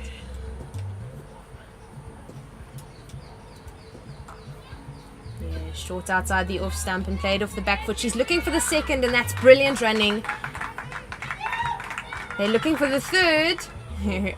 Yeah, they ran the first one really hard, and there's a misfield again, and they will get the third in the end. The overthrows really lazy, backing up by Faye Cowling. Yeah, sloppy work there from the Lions. Good running to get 2. Put the pressure on the fielder, a fumble in the field. Ball came in and nobody really backing up to allow for the third. Again, a change in the field. Mid-on goes to deep mid-on, and the cover boundary on the offside comes into the inner ring. Hits hard at mid-off, but Makake making no mistake there. Long barrier technique and just putting the knee in the way. A lot of flight offered from Tibede.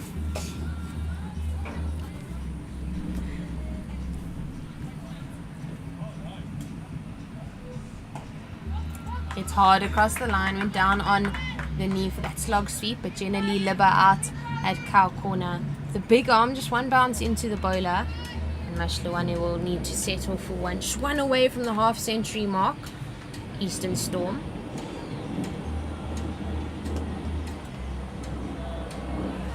Bottom edge and through the legs of Rosina Manak, the keeper. And yeah, that's disappointing because yeah, just a fine little bottom edge that got them the single. They all count.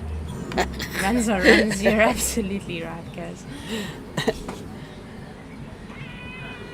Not a lot of bounce there, and just playing that off the pads. I think had it bounced more, that would have been sent to the boundary. But ending the over off with a single. 10 from it, 51 for 2. And that's the end of the power play as well, so 51 for 2. Similar at this stage. The Lions in their power play were 1 for 44. So slightly ahead in the runs, slightly ahead in the wicket column as well. Yeah, really good work. I did think that with the loss of the wicket of Alicia Rudolph that things would dry up completely, but the Eastern Storm batters have done really well to keep the momentum going. And that's the key, isn't it? You can't let the bowlers bowl to you. You've got to try and do something. And which they have, I think, helped a little bit by the Lions fielders at some stage. But generally, yeah, keeping up with this run rate required.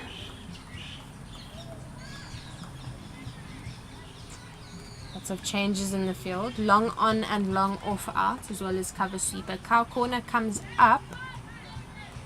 A lot of confusion in the field. First she's up, then she's sent back out to the boundary. So deep mid wicket still there, and square leg stays up in the ring.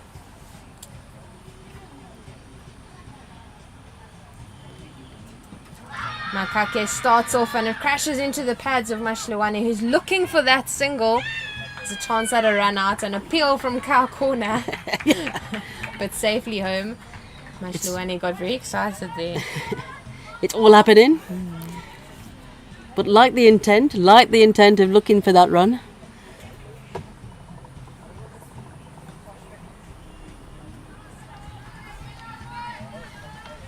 If you can't get one off the bat, try kick one. Should be a good soccer player.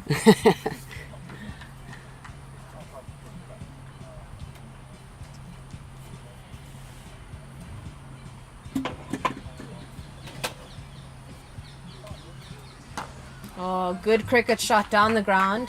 Just leaned into that one. Full face of the bat and gets it out. Brilliant running. Mesli Gorazes ran the first one extremely hard, turned quickly and got back expertly to the crease. She had to put the dive in the end. But brilliant work by the two Easterns batters out in the middle. Yeah, that really is great running. Actually, great cricket all round. Good delivery. Hit firmly down the ground.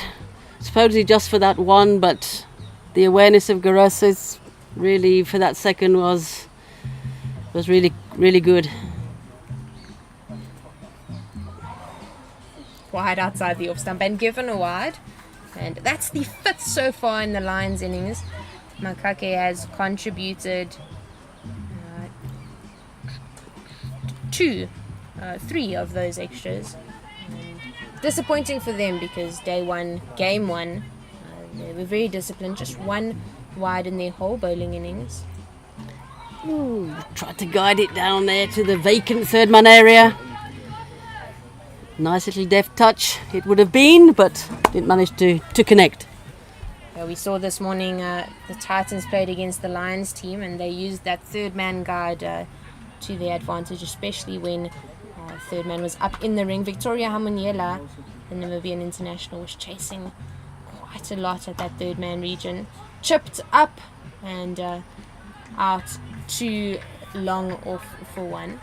Yeah, and this time just for the single. How many extra did the Lions bowl, Jenna? This morning. Have a look. Statsman Ken Borland is on task. Just putting Kenny into action there.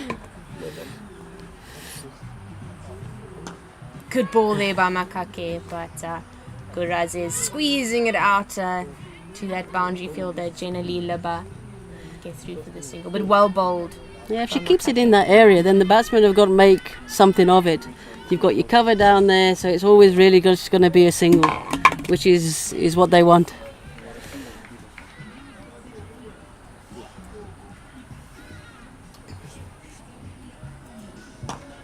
Hard down the ground, just missing the non-strikers' wickets, and brilliant work. Leonie Swanepoel out at a long on, big dive to the left and manages to save the boundary. And that brings up the end of the 7th over, 57 for 2. 10-1. 6. Not too bad.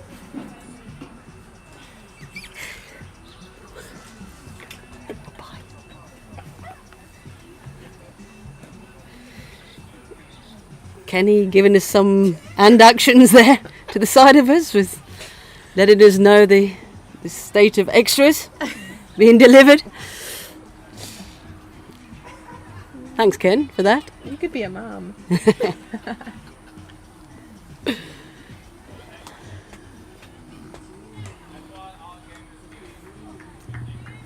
Tiberi to continue from the clubhouse end.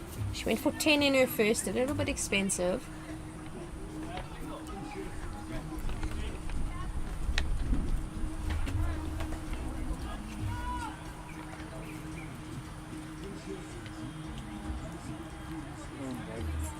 Batsman pulled away.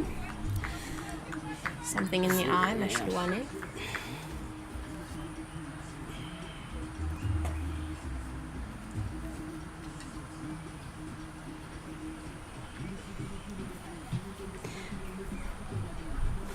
Nasty piece of grass.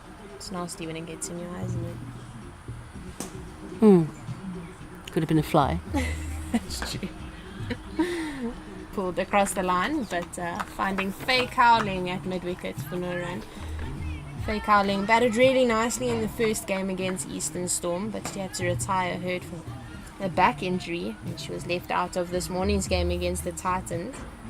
But she's back, and was able to score a couple of runs in the first innings. Beautiful shot over the cover region, but cover sweeper Neo Molefe picks that up, and they just get through for one. Yeah, some width off it there from Tabide. Nicely struck by Mashilwani.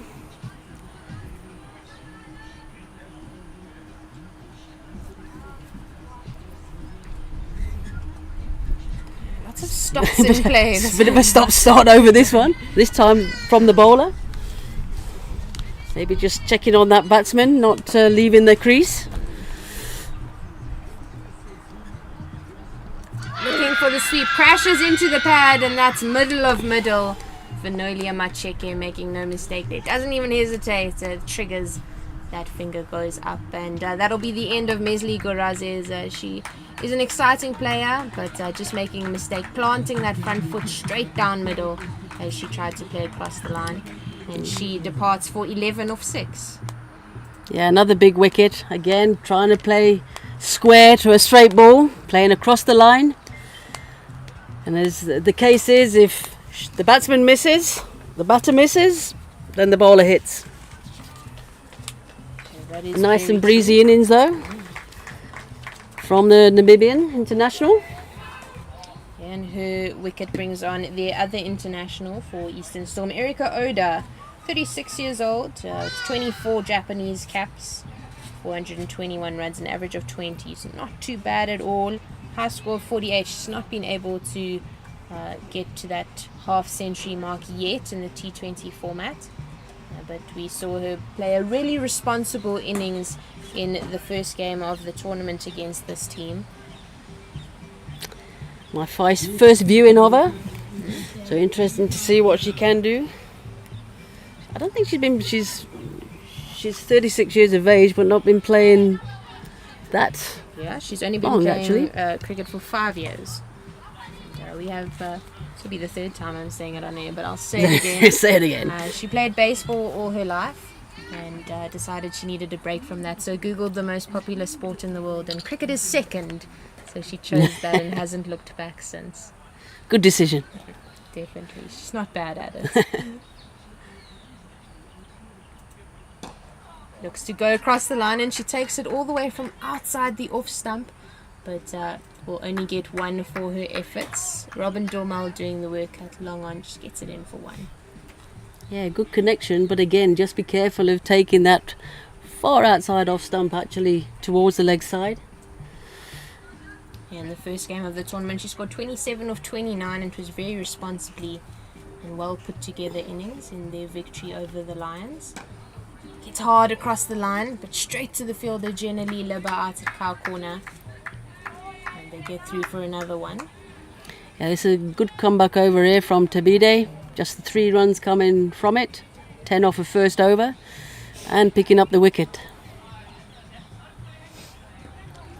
Just going on that back foot with soft hands into the square leg region, and they make it back safely. Rosina Manak picking that up. It's the end of the 8th over. It's 60 for 3.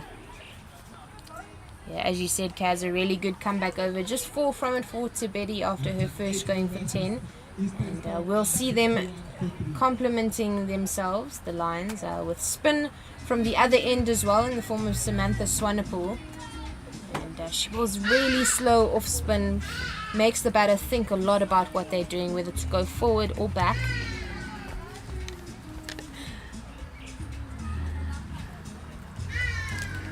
A youngster from Steyn City School, just matriculated and is waiting for her results on the 17th of January. Tense time. And I do believe that she has plans, if her marks are good enough at least, which I'm sure they will be, to study at Tufts University. So Good decision. The Titans. So we'll probably see her in the blue at some stage. Potentially, yes.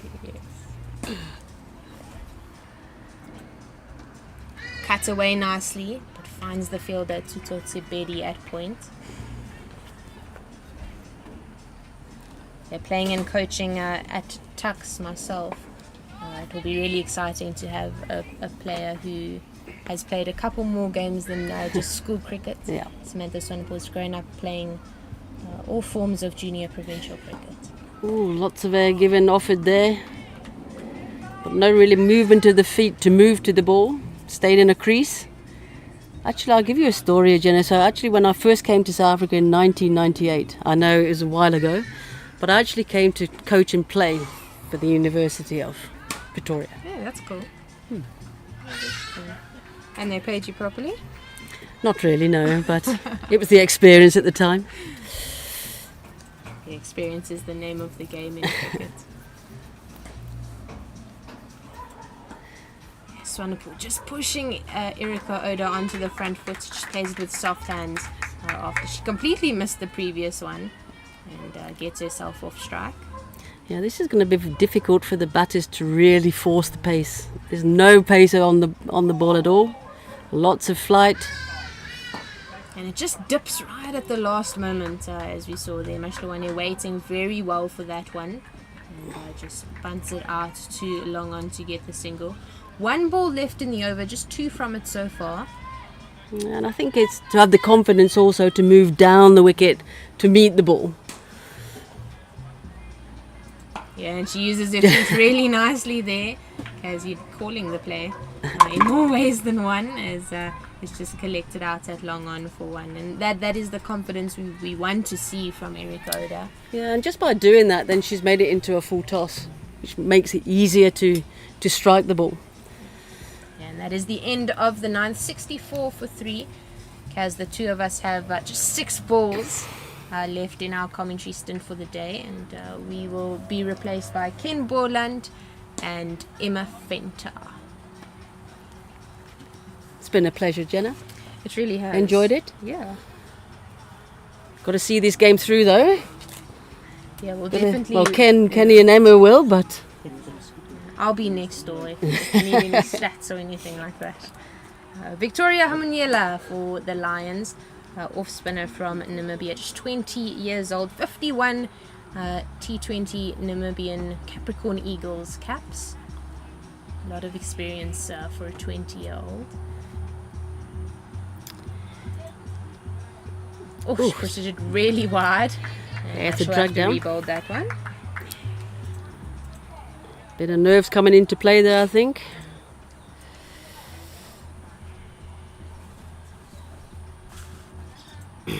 That's better, drawing the Japanese player out onto that front foot, forcing the defensive shot.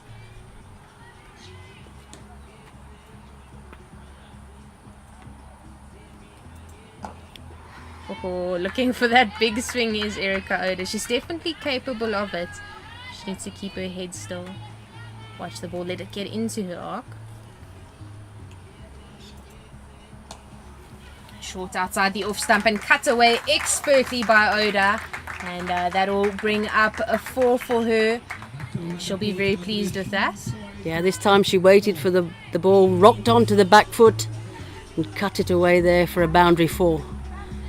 Much needed, because there's just one run off the over so far, coming into the third delivery of the over.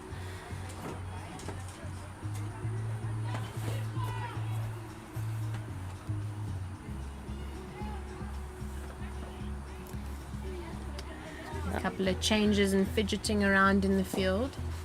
As deep mid wicket comes up. Deep square leg comes up into the ring. Cow corner stays and cover sweeper goes out to the boundary.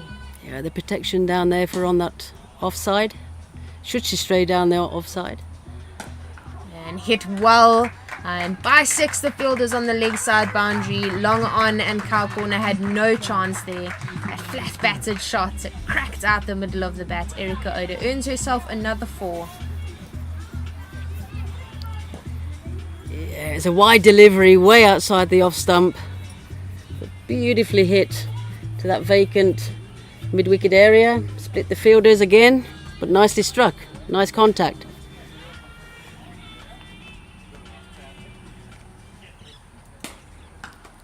Very wide again, and she takes a big slash at it, but protection out on the fence in the cover region collects that. They'll just get through for 1. I think that one got stuck in the hand a little bit. Very short and wide. Ashley Wane to face. Swept away beautifully by the young Easterns player, and an expensive over in the end for the Namibian international, but a very good over of cricket. And that's the end of the 10th over, 78 for 3.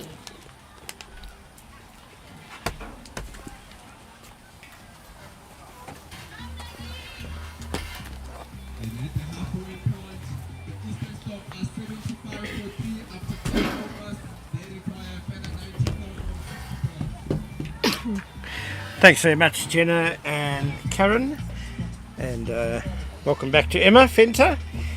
And with Easterns needing 94 runs to win in the next 10 overs, someone's going to have to go really well for them.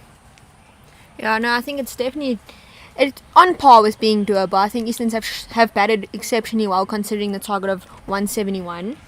I think they had a good power play. Just the loss of the 3 wickets, I think, really affected them, and the loss of Elisha Rudolph, I think she would have absolutely loved having such a big run chase. But it's exciting to watch and see such a high target. Yeah, Sam Swanepoel is bowling her second over from golf course end. Dot ball to start. Nicely flighted. Slapped down to long on by Erica Oda for another single. That takes her to 14 now at a run a ball, and Pumelelo Mashilwane is on 32 off 29. That'll take her to 33, single to mid wicket, but both of them just going at a run a ball. One feels one of them has to step up soon and really start to boss this Tidy Lions bowling attack. I think they've definitely have rotated strike, but with the target of 171, like you said, someone is going to need to put on the burners and start like that, for instance. That's what they need in every over, at least about a boundary every over, and to keep rotating strike, because they need, 10 runs and over? They're looking at about 10 runs and over. So 2 boundaries and over, and the rest of singles, I think they'll be on target. Yeah, 92 needed off 9.5 overs now. A much needed boundary there for Erica Oda, very sweetly struck through the covers. And that's nicely played straight down the ground. Just the one. Bit of a shuffle to get to the pitch of the board as well done by Erica Oda. She certainly seems to be growing in confidence. Mashilwane opened the batting. She's been there a while. Steps outside off. I think she might survive that. Just hitting her outside the line, maybe. Emma, you think it's out? I do think it is out. From our angle, like Jenna said yesterday, we are sitting behind mid-off.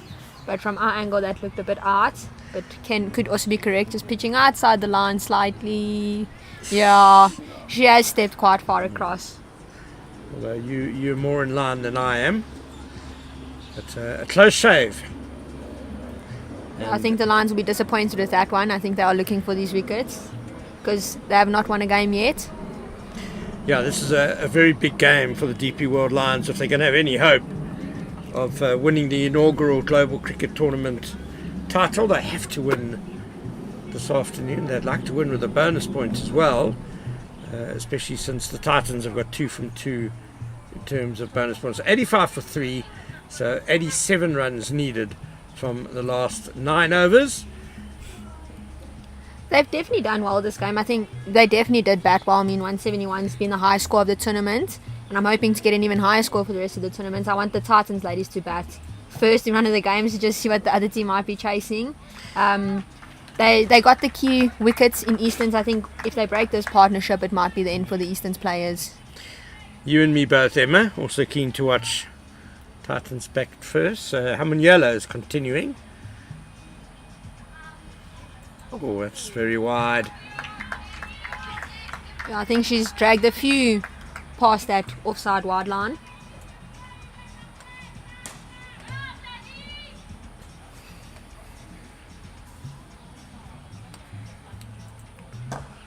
That's nicely clipped off the legs. Sweet timing, but straight to long on. Bit of a fumble there from Robin Dormal standing at long on, but safely in the hands of the bowler. Just staying for the one.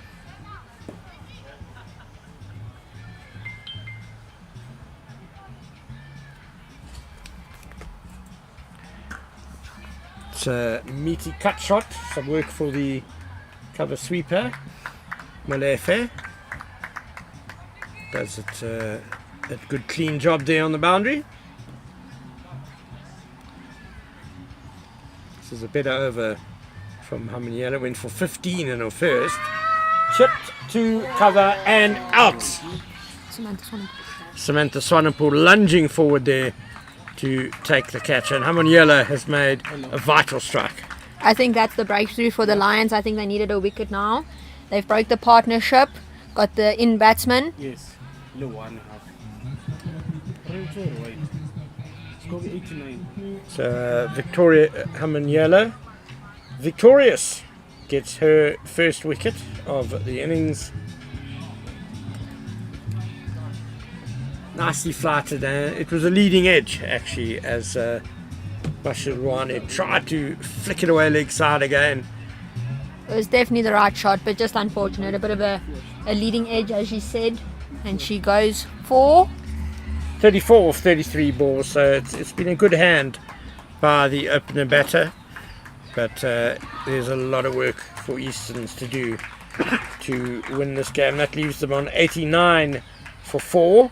So 83 more runs to get in 8 overs and 2 balls. So that's 50 deliveries, isn't it?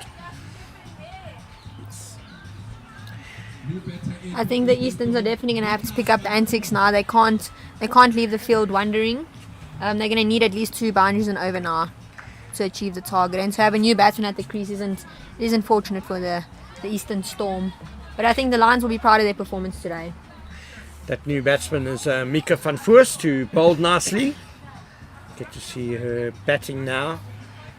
And all of this means that Erica Oda is really going to have to take responsibility and boss things from her end, as Van Voorst gets in and gets off the mark with a pull behind square on the leg side. Misdirected delivery from Hamunyela.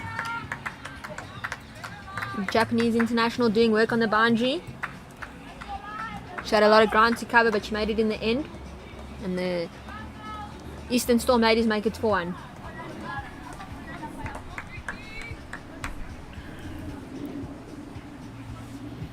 Again, it's leg side. This time just tickled away. Wicketkeeper Manak scores a direct hit. But the batter was well home. And that ends the 12th over, 91 for 4. So 81 runs to get in the next 8 overs. So that required run rate has now just creeped above 10. Do you think it's doable, Ken? It's going to take something special, that's for sure. I think Erica Oda can pull something out. I mean, for all we know, she's an international player. Yeah, and she's looked good so far, certainly. 22 off 19 balls. One feels that the Easterns are going to get over the line here. She's going to have to do the bulk of the scoring of those 82 runs, 81 runs, and now 80 runs required, as it's a single to the deep mid wicket. Mika van Voorst takes guard for the first time at the Wally van Heerden end. I've Is that discovered. what you've named it now? Well, no, not what I named it. I walked past. There's a fallen stump that's been bronzed or varnished very well, close to us here, and it's got a plaque on it saying the Wally van Heerden end. I think the clubhouse end is easier to pronounce. Hit straight down the ground to long off for one. No, Wally van Heerden was a great stalwart for nigh on 50 years for the Irene Villagers Club here.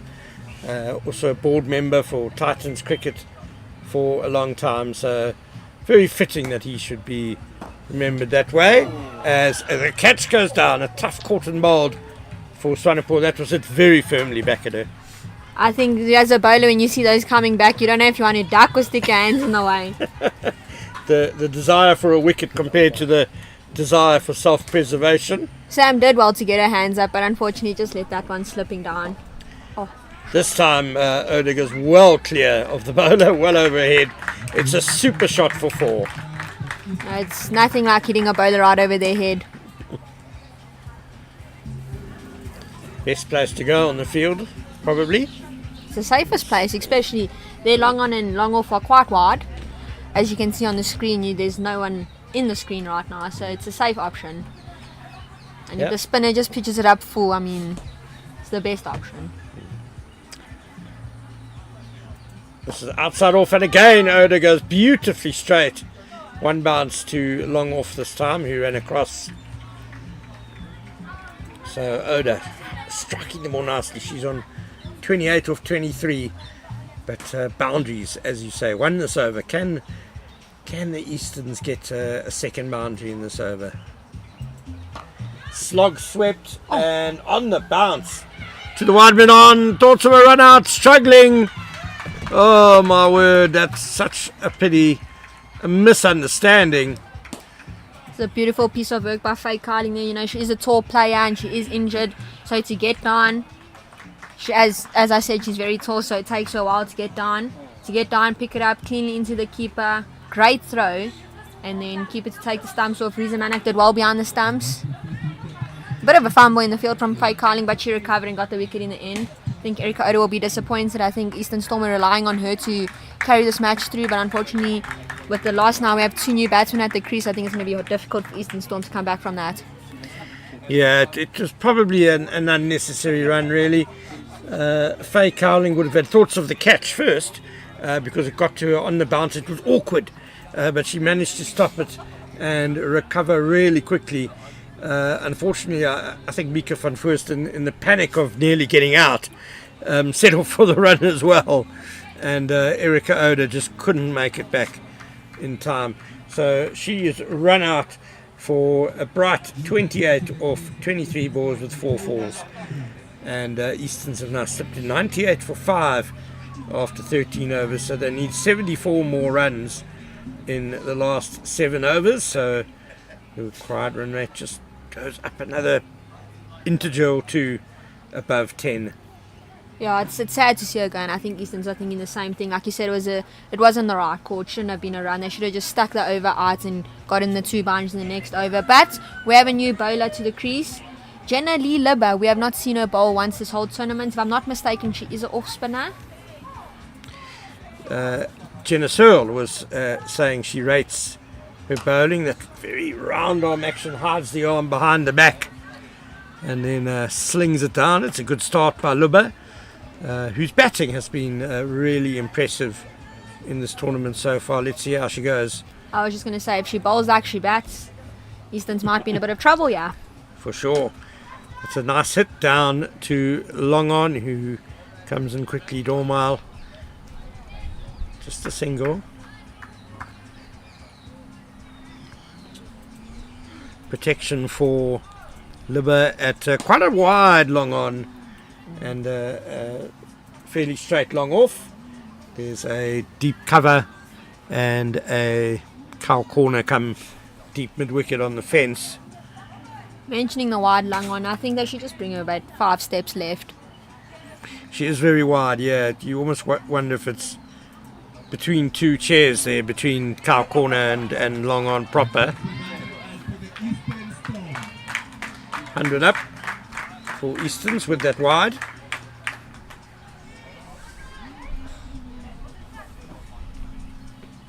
Yeah, they're moving the long on now. I think Manak's actually been trying to get her attention for a while. The wicketkeeper waving frantically for her to come straighter. Good. It's bunted into the covers. Swanepoel Fields, no run. And Faye Cowling has just run across to whisper something in Luba's ear. It's a bit strange for a pace bowler to whisper something into a spinner's ear.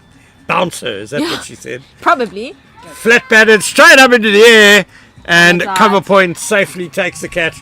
Well, whatever it is, Faye Cowling said, it was a master stroke, even if Luba ignored it.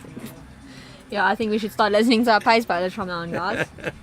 No, it's an unfortunate dismissal. It's a soft dismissal. Just getting underneath it too much. Yeah, you can understand that Easton's. It was wide. It was probably there to be hit, but mistimed straight up in the air to cover point. Yeah, I think Easterns are starting to feel it a bit now. The total's just getting bigger and bigger. You know, as soon as that required run rate gets to over 10, every 2 runs really just hurts you, because it just keeps going up and up and up. It's a really, really difficult situation to be in, so we can forgive the intent of the shot. The execution wasn't too good. Michaela Edwards out for a 2-ball duck. Tuto Taberi, the catcher there at cover point, off the bowling of Jenna Luba. 100 for 6 now, Eastern Storm. Ashley van Wyk walked to the crease. It's a young player, as you all know, it's a leg spinner for Easterns. We haven't had a chance to see her bat properly. I think in yesterday's game she faced 2 balls and she did not go out, so it's a positive coming into this game.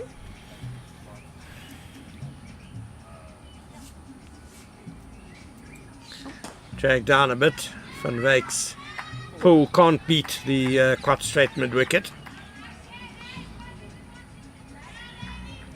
Faye Cowling again.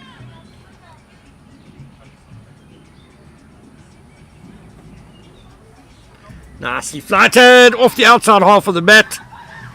Tabedi fields quickly. No run. So there was Great over from Jenna Luba.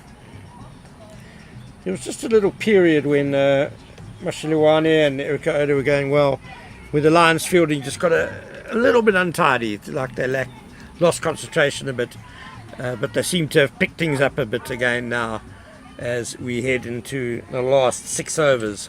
I think the energy always picks up when you lose that 1 wicket. Because now they're on top of the game. They know they have a high target to defend, so they're feeling good. They're feeling confident on the field. But also, just ignoring all that, they haven't made that many mistakes in the field. I haven't seen a catch go down. A few wide here and there, but not everyone's perfect. Yeah, it's been a tidy all-round fielding performance by them, certainly. As Swanepoel bowls to Van Voorst, nicely cut. But there could be trouble here. Bowler's edge to Swanepoel. She breaks the stumps, and Van Voorst has been run out now. A good bit of fielding, and the presence of mind to throw very quickly to the right end as well. Yeah, no, there's definitely a great bit of fielding. And like you said, so just sometimes you get flustered, you pick the ball up, you just throw it to the nearest end. But for her to pick it up and look and think, okay, bowler's end, and throw. And throwing from her knees as well. And it got it to the bowler very quickly and very accurately as well. So excellent piece of fielding. And Easton as well. The slide is on now. 100 for 7. The Lions have definitely upped their game from the last 2 games they've played. I think this morning was a bit of a sad and unfortunate loss for them because they started off slow, but then they really did come well in the end. And then today their batting that did absolutely well, and their fielding has been on point, their bowling has been decent, and now they're sitting at 100 for 7. I think they can be proud of themselves. Yeah, quite right that this morning they didn't play that badly. Probably just a 5-over period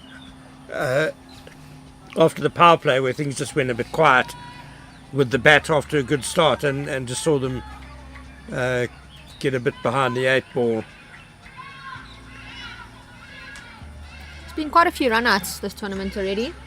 Quite a few direct hits. I had this conversation with Jenna. Yes, I did hear you talking about that. There could be another. No, this time it's a better judge single, and Eastern's captain Kaylee Craig will now be on strike. You did right. We've seen a few catches go down, but a number of direct hits, which is good to see in the field. The excellent fielding to run out Van First was by Tutu Tabede. Nicely flighted, but over pitched in fact. Yeah. But Craig can't beat Cowling at wide mid-on.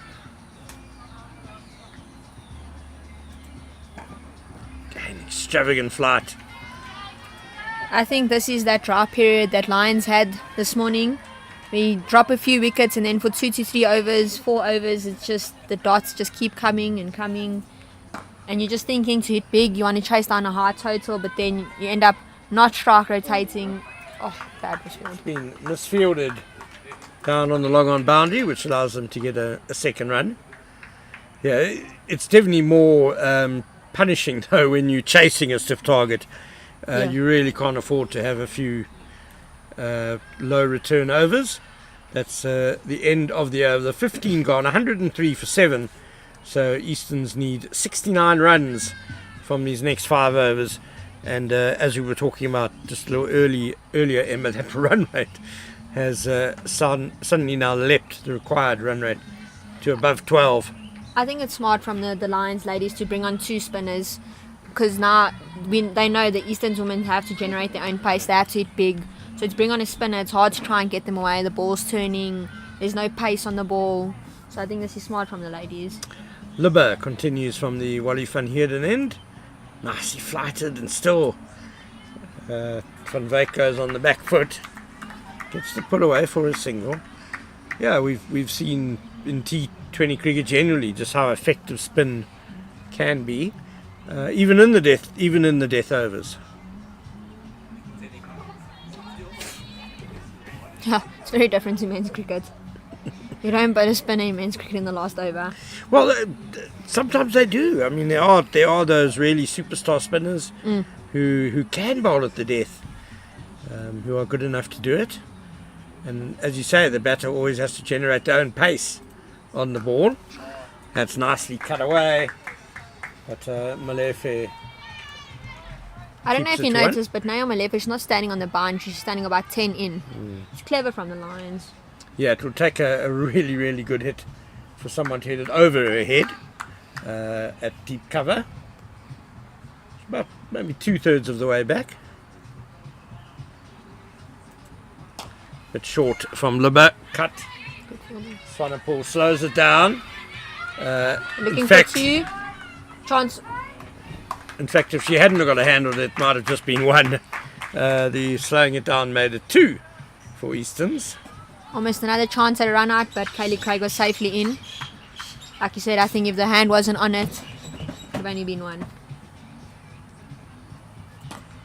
Again, Van Wyk pulls, beats mid-wicket. Just a 1 this time. She goes to 5 now, of 7 deliveries.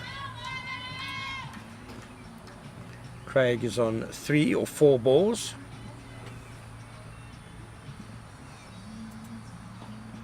Just nerdled. Quickie keeper could be in business here. Manak does, but Craig has got home. I think if the throw was slightly better, it was looking maybe a bit scary. But she slid her bat, which is always good. I think the ball might have got a bit stuck in her hand there as she was throwing. Oh, it's a full toss, pulled, but straight to square leg. If that went for a run, it was the definition. That over is the definition of tip and run. Yes, well, it's an over that cost 6 runs, which the Lions will be very comfortable with, very happy with. That doesn't really hurt them at all. It sees the required run rate go up a bit. So 109 for 7 after 16 overs. and Easterns need 63 runs off the last 4 overs, so that required run rate is up above 15 now. No, it's not looking too good for the Eastern Storm. Yes, I think it's a little bit of an understatement, Emma. So, I think they just lost their key wickets too early. yeah, it's been a bit of a parade of wickets, regular wickets taken by the Lions.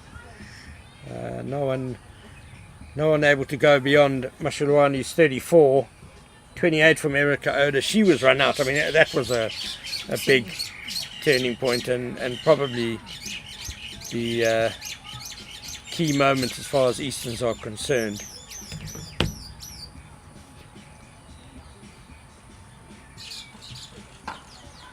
Tip and run again into the covers. They brought Liani Swanepoel back into the attack.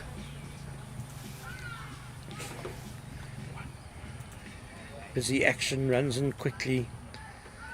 Yeah, Nice. she hits the deck nice and hard. Nice compact action, yeah. Tall girl as well.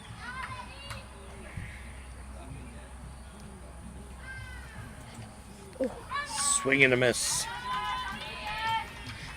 We saw the Lions yesterday had a slip in the 20th over of the innings. They could probably afford to do that today as well. Yeah, play with freedom. What do you have to lose?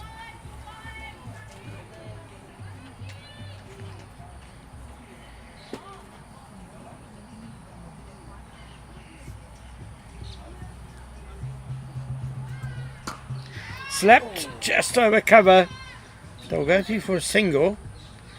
We will try and work out the score which Lions need to keep Easterns under in terms of the bonus point. And as usual, Tennis Searle is well ahead of the game. The words barely out of my mouth, and I'm handing a note. So Easterns need to score 138 in order to stop the Lions getting a bonus point. There's one more to their tally. 112 for 7.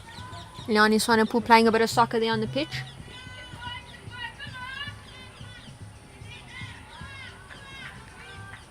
This, if the Lions do win this game, then they will draw level with Easterns with one win on the scoreboard. A bonus point will take them one above Easterns. That's a good hit by Van Wyk. Just on the bounce though to Cal corner. Again, just a single. Unfortunately came out the top Van Wyk's bat. I think if she middled that, it might have been over Carl Corner's head. Could hear it from here, that. And then it rings on the hand. So 113 for 7. Last ball of the 17th over.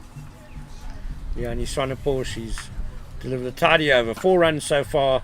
And she finishes well with just a single to cover. So 114 for 7 after 17 overs. Easterns need an improbable 58 runs off the last 3 overs. But perhaps a more important target for them is that 138. So if they can score 24 runs off the next 3 overs, they will deny the Lions a bonus point. It's just over a runner ball. Which is a bit unfortunate for them because they've been going under a runner ball currently. Yeah, they've just battled to get it up, the run rate up to more than a runner ball. 11 boundaries in their innings so far. 4 each by Mashalwane and Oda.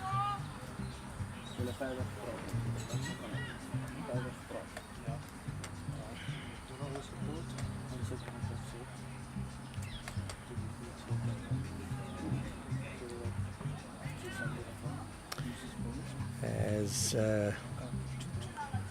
Francie Hamoniela is returning to bowl from the Wally van Heerden end.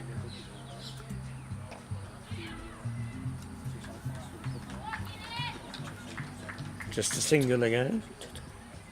Tutu Tabede. Emma correcting me there, thank you.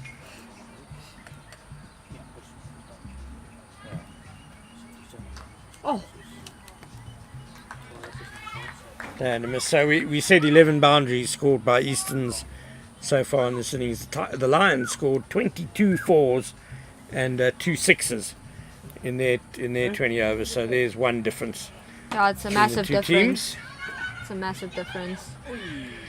Tibet has already run out one batter today. It's been quite a few run-outs today. Yeah, I would think not- it's been about 5. Yeah.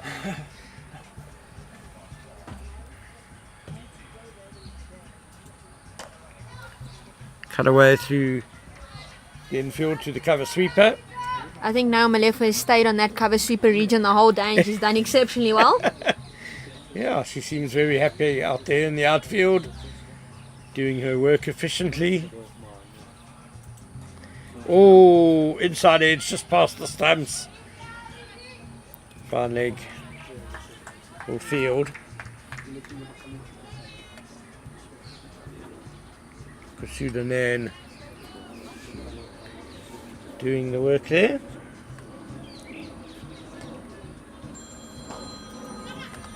Nicely driven, but good fielding by the bowler. It's a quick over. Just 3 from it.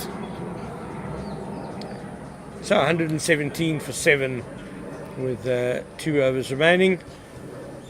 Doesn't really matter who the Lions bring on to bowl now. I would imagine it looks like Liani Swanepoel is going to continue. She deserves another over. She's bowled very tidily. 3 overs for just 16 runs. No, she definitely has bowled well. Just under a runner ball.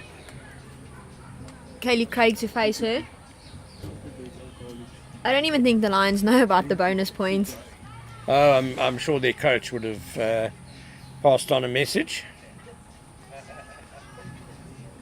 So to get that bonus point, they need to restrict Easterns to less than 21 runs off these last 2 overs.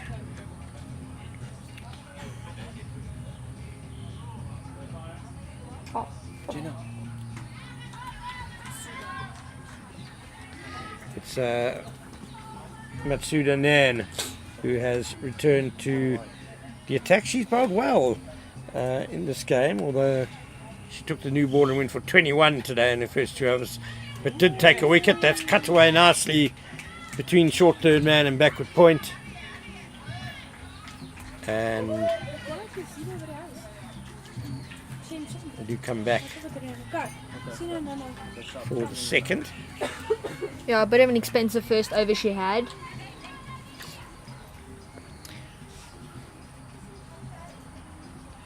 Dipping off the top edge of the bat, but there's no fielder behind square.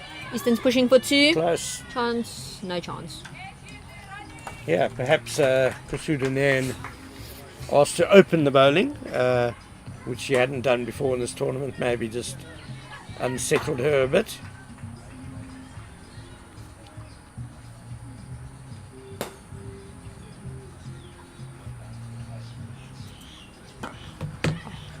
Hit hard down to long off for 1.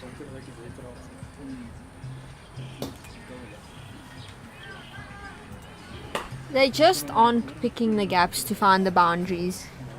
And I think that's been their biggest issue. They just haven't picked the gaps today. So again, straight to the field. Some credit to the Lions bowlers for bowling in the right areas and having their field well set and being tidy in the field as well. I think the captain will definitely be happy with their team today. Just have a bowlers bowl to a field. You don't have to change teammates around, set fields for bad balls. You know, you never want to do that, but sometimes bowler keeps straying down the leg side. You have to send your fine leg out, bring your sweeper in. But I think they've bowled exceptionally well with the Lions and they've batted better. It's been a massive change from their first game. 2 leg side full toss. Hooked away. Good fielding down on the fine leg boundary by Liani Swanepoel. Is it raining? Just a single.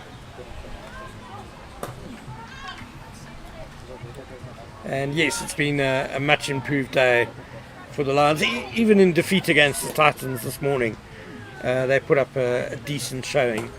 I think if we erase the 171 target and we just take how Easterns have batted, they've rotated strike, the bad balls, they've put majority of them away. I think in this next over they might get to 130. That's exactly what they scored yesterday and they won off that. But I think it was just the Lions batting that unfortunately was better today. Yeah, so final over 125 for 7. The target is 172, but Lions will be desperate to keep Easterns to less than 13 off this over. If they can do that, then they win with a bonus point. And it's going to be Tabedi to continue 3 overs. 1 for 17, return catch. Oh, it's just evaded her. Slipped through her hands. Oh, that would have been a great start to the final over. Yeah, they could have. Maybe they can still prevent the bonus point, but 13 or 5. And if that goes to the boundary, it's going to be a very important one. No. Outfield isn't working on the eastern side today. It is a bit slow. We've seen the whole day. A lot of players struggle to get past the corners.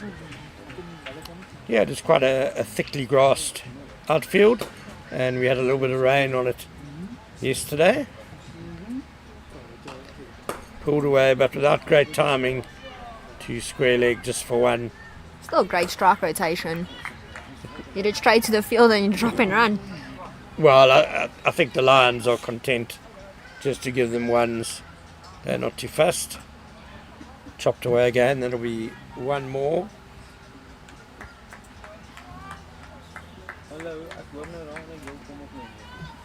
And it looks like we might just beat the rain here at Irene. Getting quite dark and gloomy. Nicely hit, but on the bounce to long on. Normally your captain would be mad at that, no dive, but like you said, I think they'd rather take the single than let the 4 slip past. Tabedi to round things off down the wicket and heaved through mid-wicket for just a single, and that is a very satisfying victory for the DP World Lions. 132 for 7 Eastern's end. So the Lions have won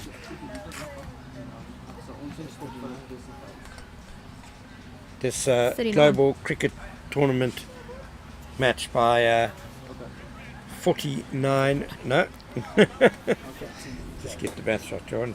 39 runs, and they have earned a bonus point in the process. So Emma Fenter, they'll be well pleased with their work today. Where do you feel that they've really improved from yesterday the most? I think they're batting most definitely. They let a few chances go through, but I think compared to this morning's game, they just came in with a massive intent. They rotated strike, but even with Easterns, they never once gave up. They rotated strike constantly, and I think as any batting coach, you would want your team to continue to rotate strike, and unfortunately Easterns did lose. But I think Lions, compared to how they started this morning, they're going to be very happy with that performance. Yes, indeed, and so that is the end of the action here on the second day of the John Deere Global Cricket Tournament at Irene Country Club. We'll be back tomorrow. Do join us for the start of proceedings at 9 a.m. The Fidelity Titans are playing both of these sides tomorrow and need just one more win for them to claim the inaugural Global Cricket Tournament title. This new T20 Women's Tournament, and what a wonderful 2 days we've had so far, and so really important that we pay tribute to and thanks to the Titans for putting it on, and also for the sponsors who have supported this tournament as the siren goes at the golf club adjoining the cricket field as a lightning warning. They managed to finish this game just in time. So big thanks to John Deere, to John Doe, Koi, Renault Centurion, the Baron Bar and Grill, IXU, and also to my co-commentators, Emma Fenter, Jenna Searle, and Karen Smithies. We've had a great day. We hope you, the listeners, have as well. Do join us tomorrow for the 9 o'clock start. Goodbye.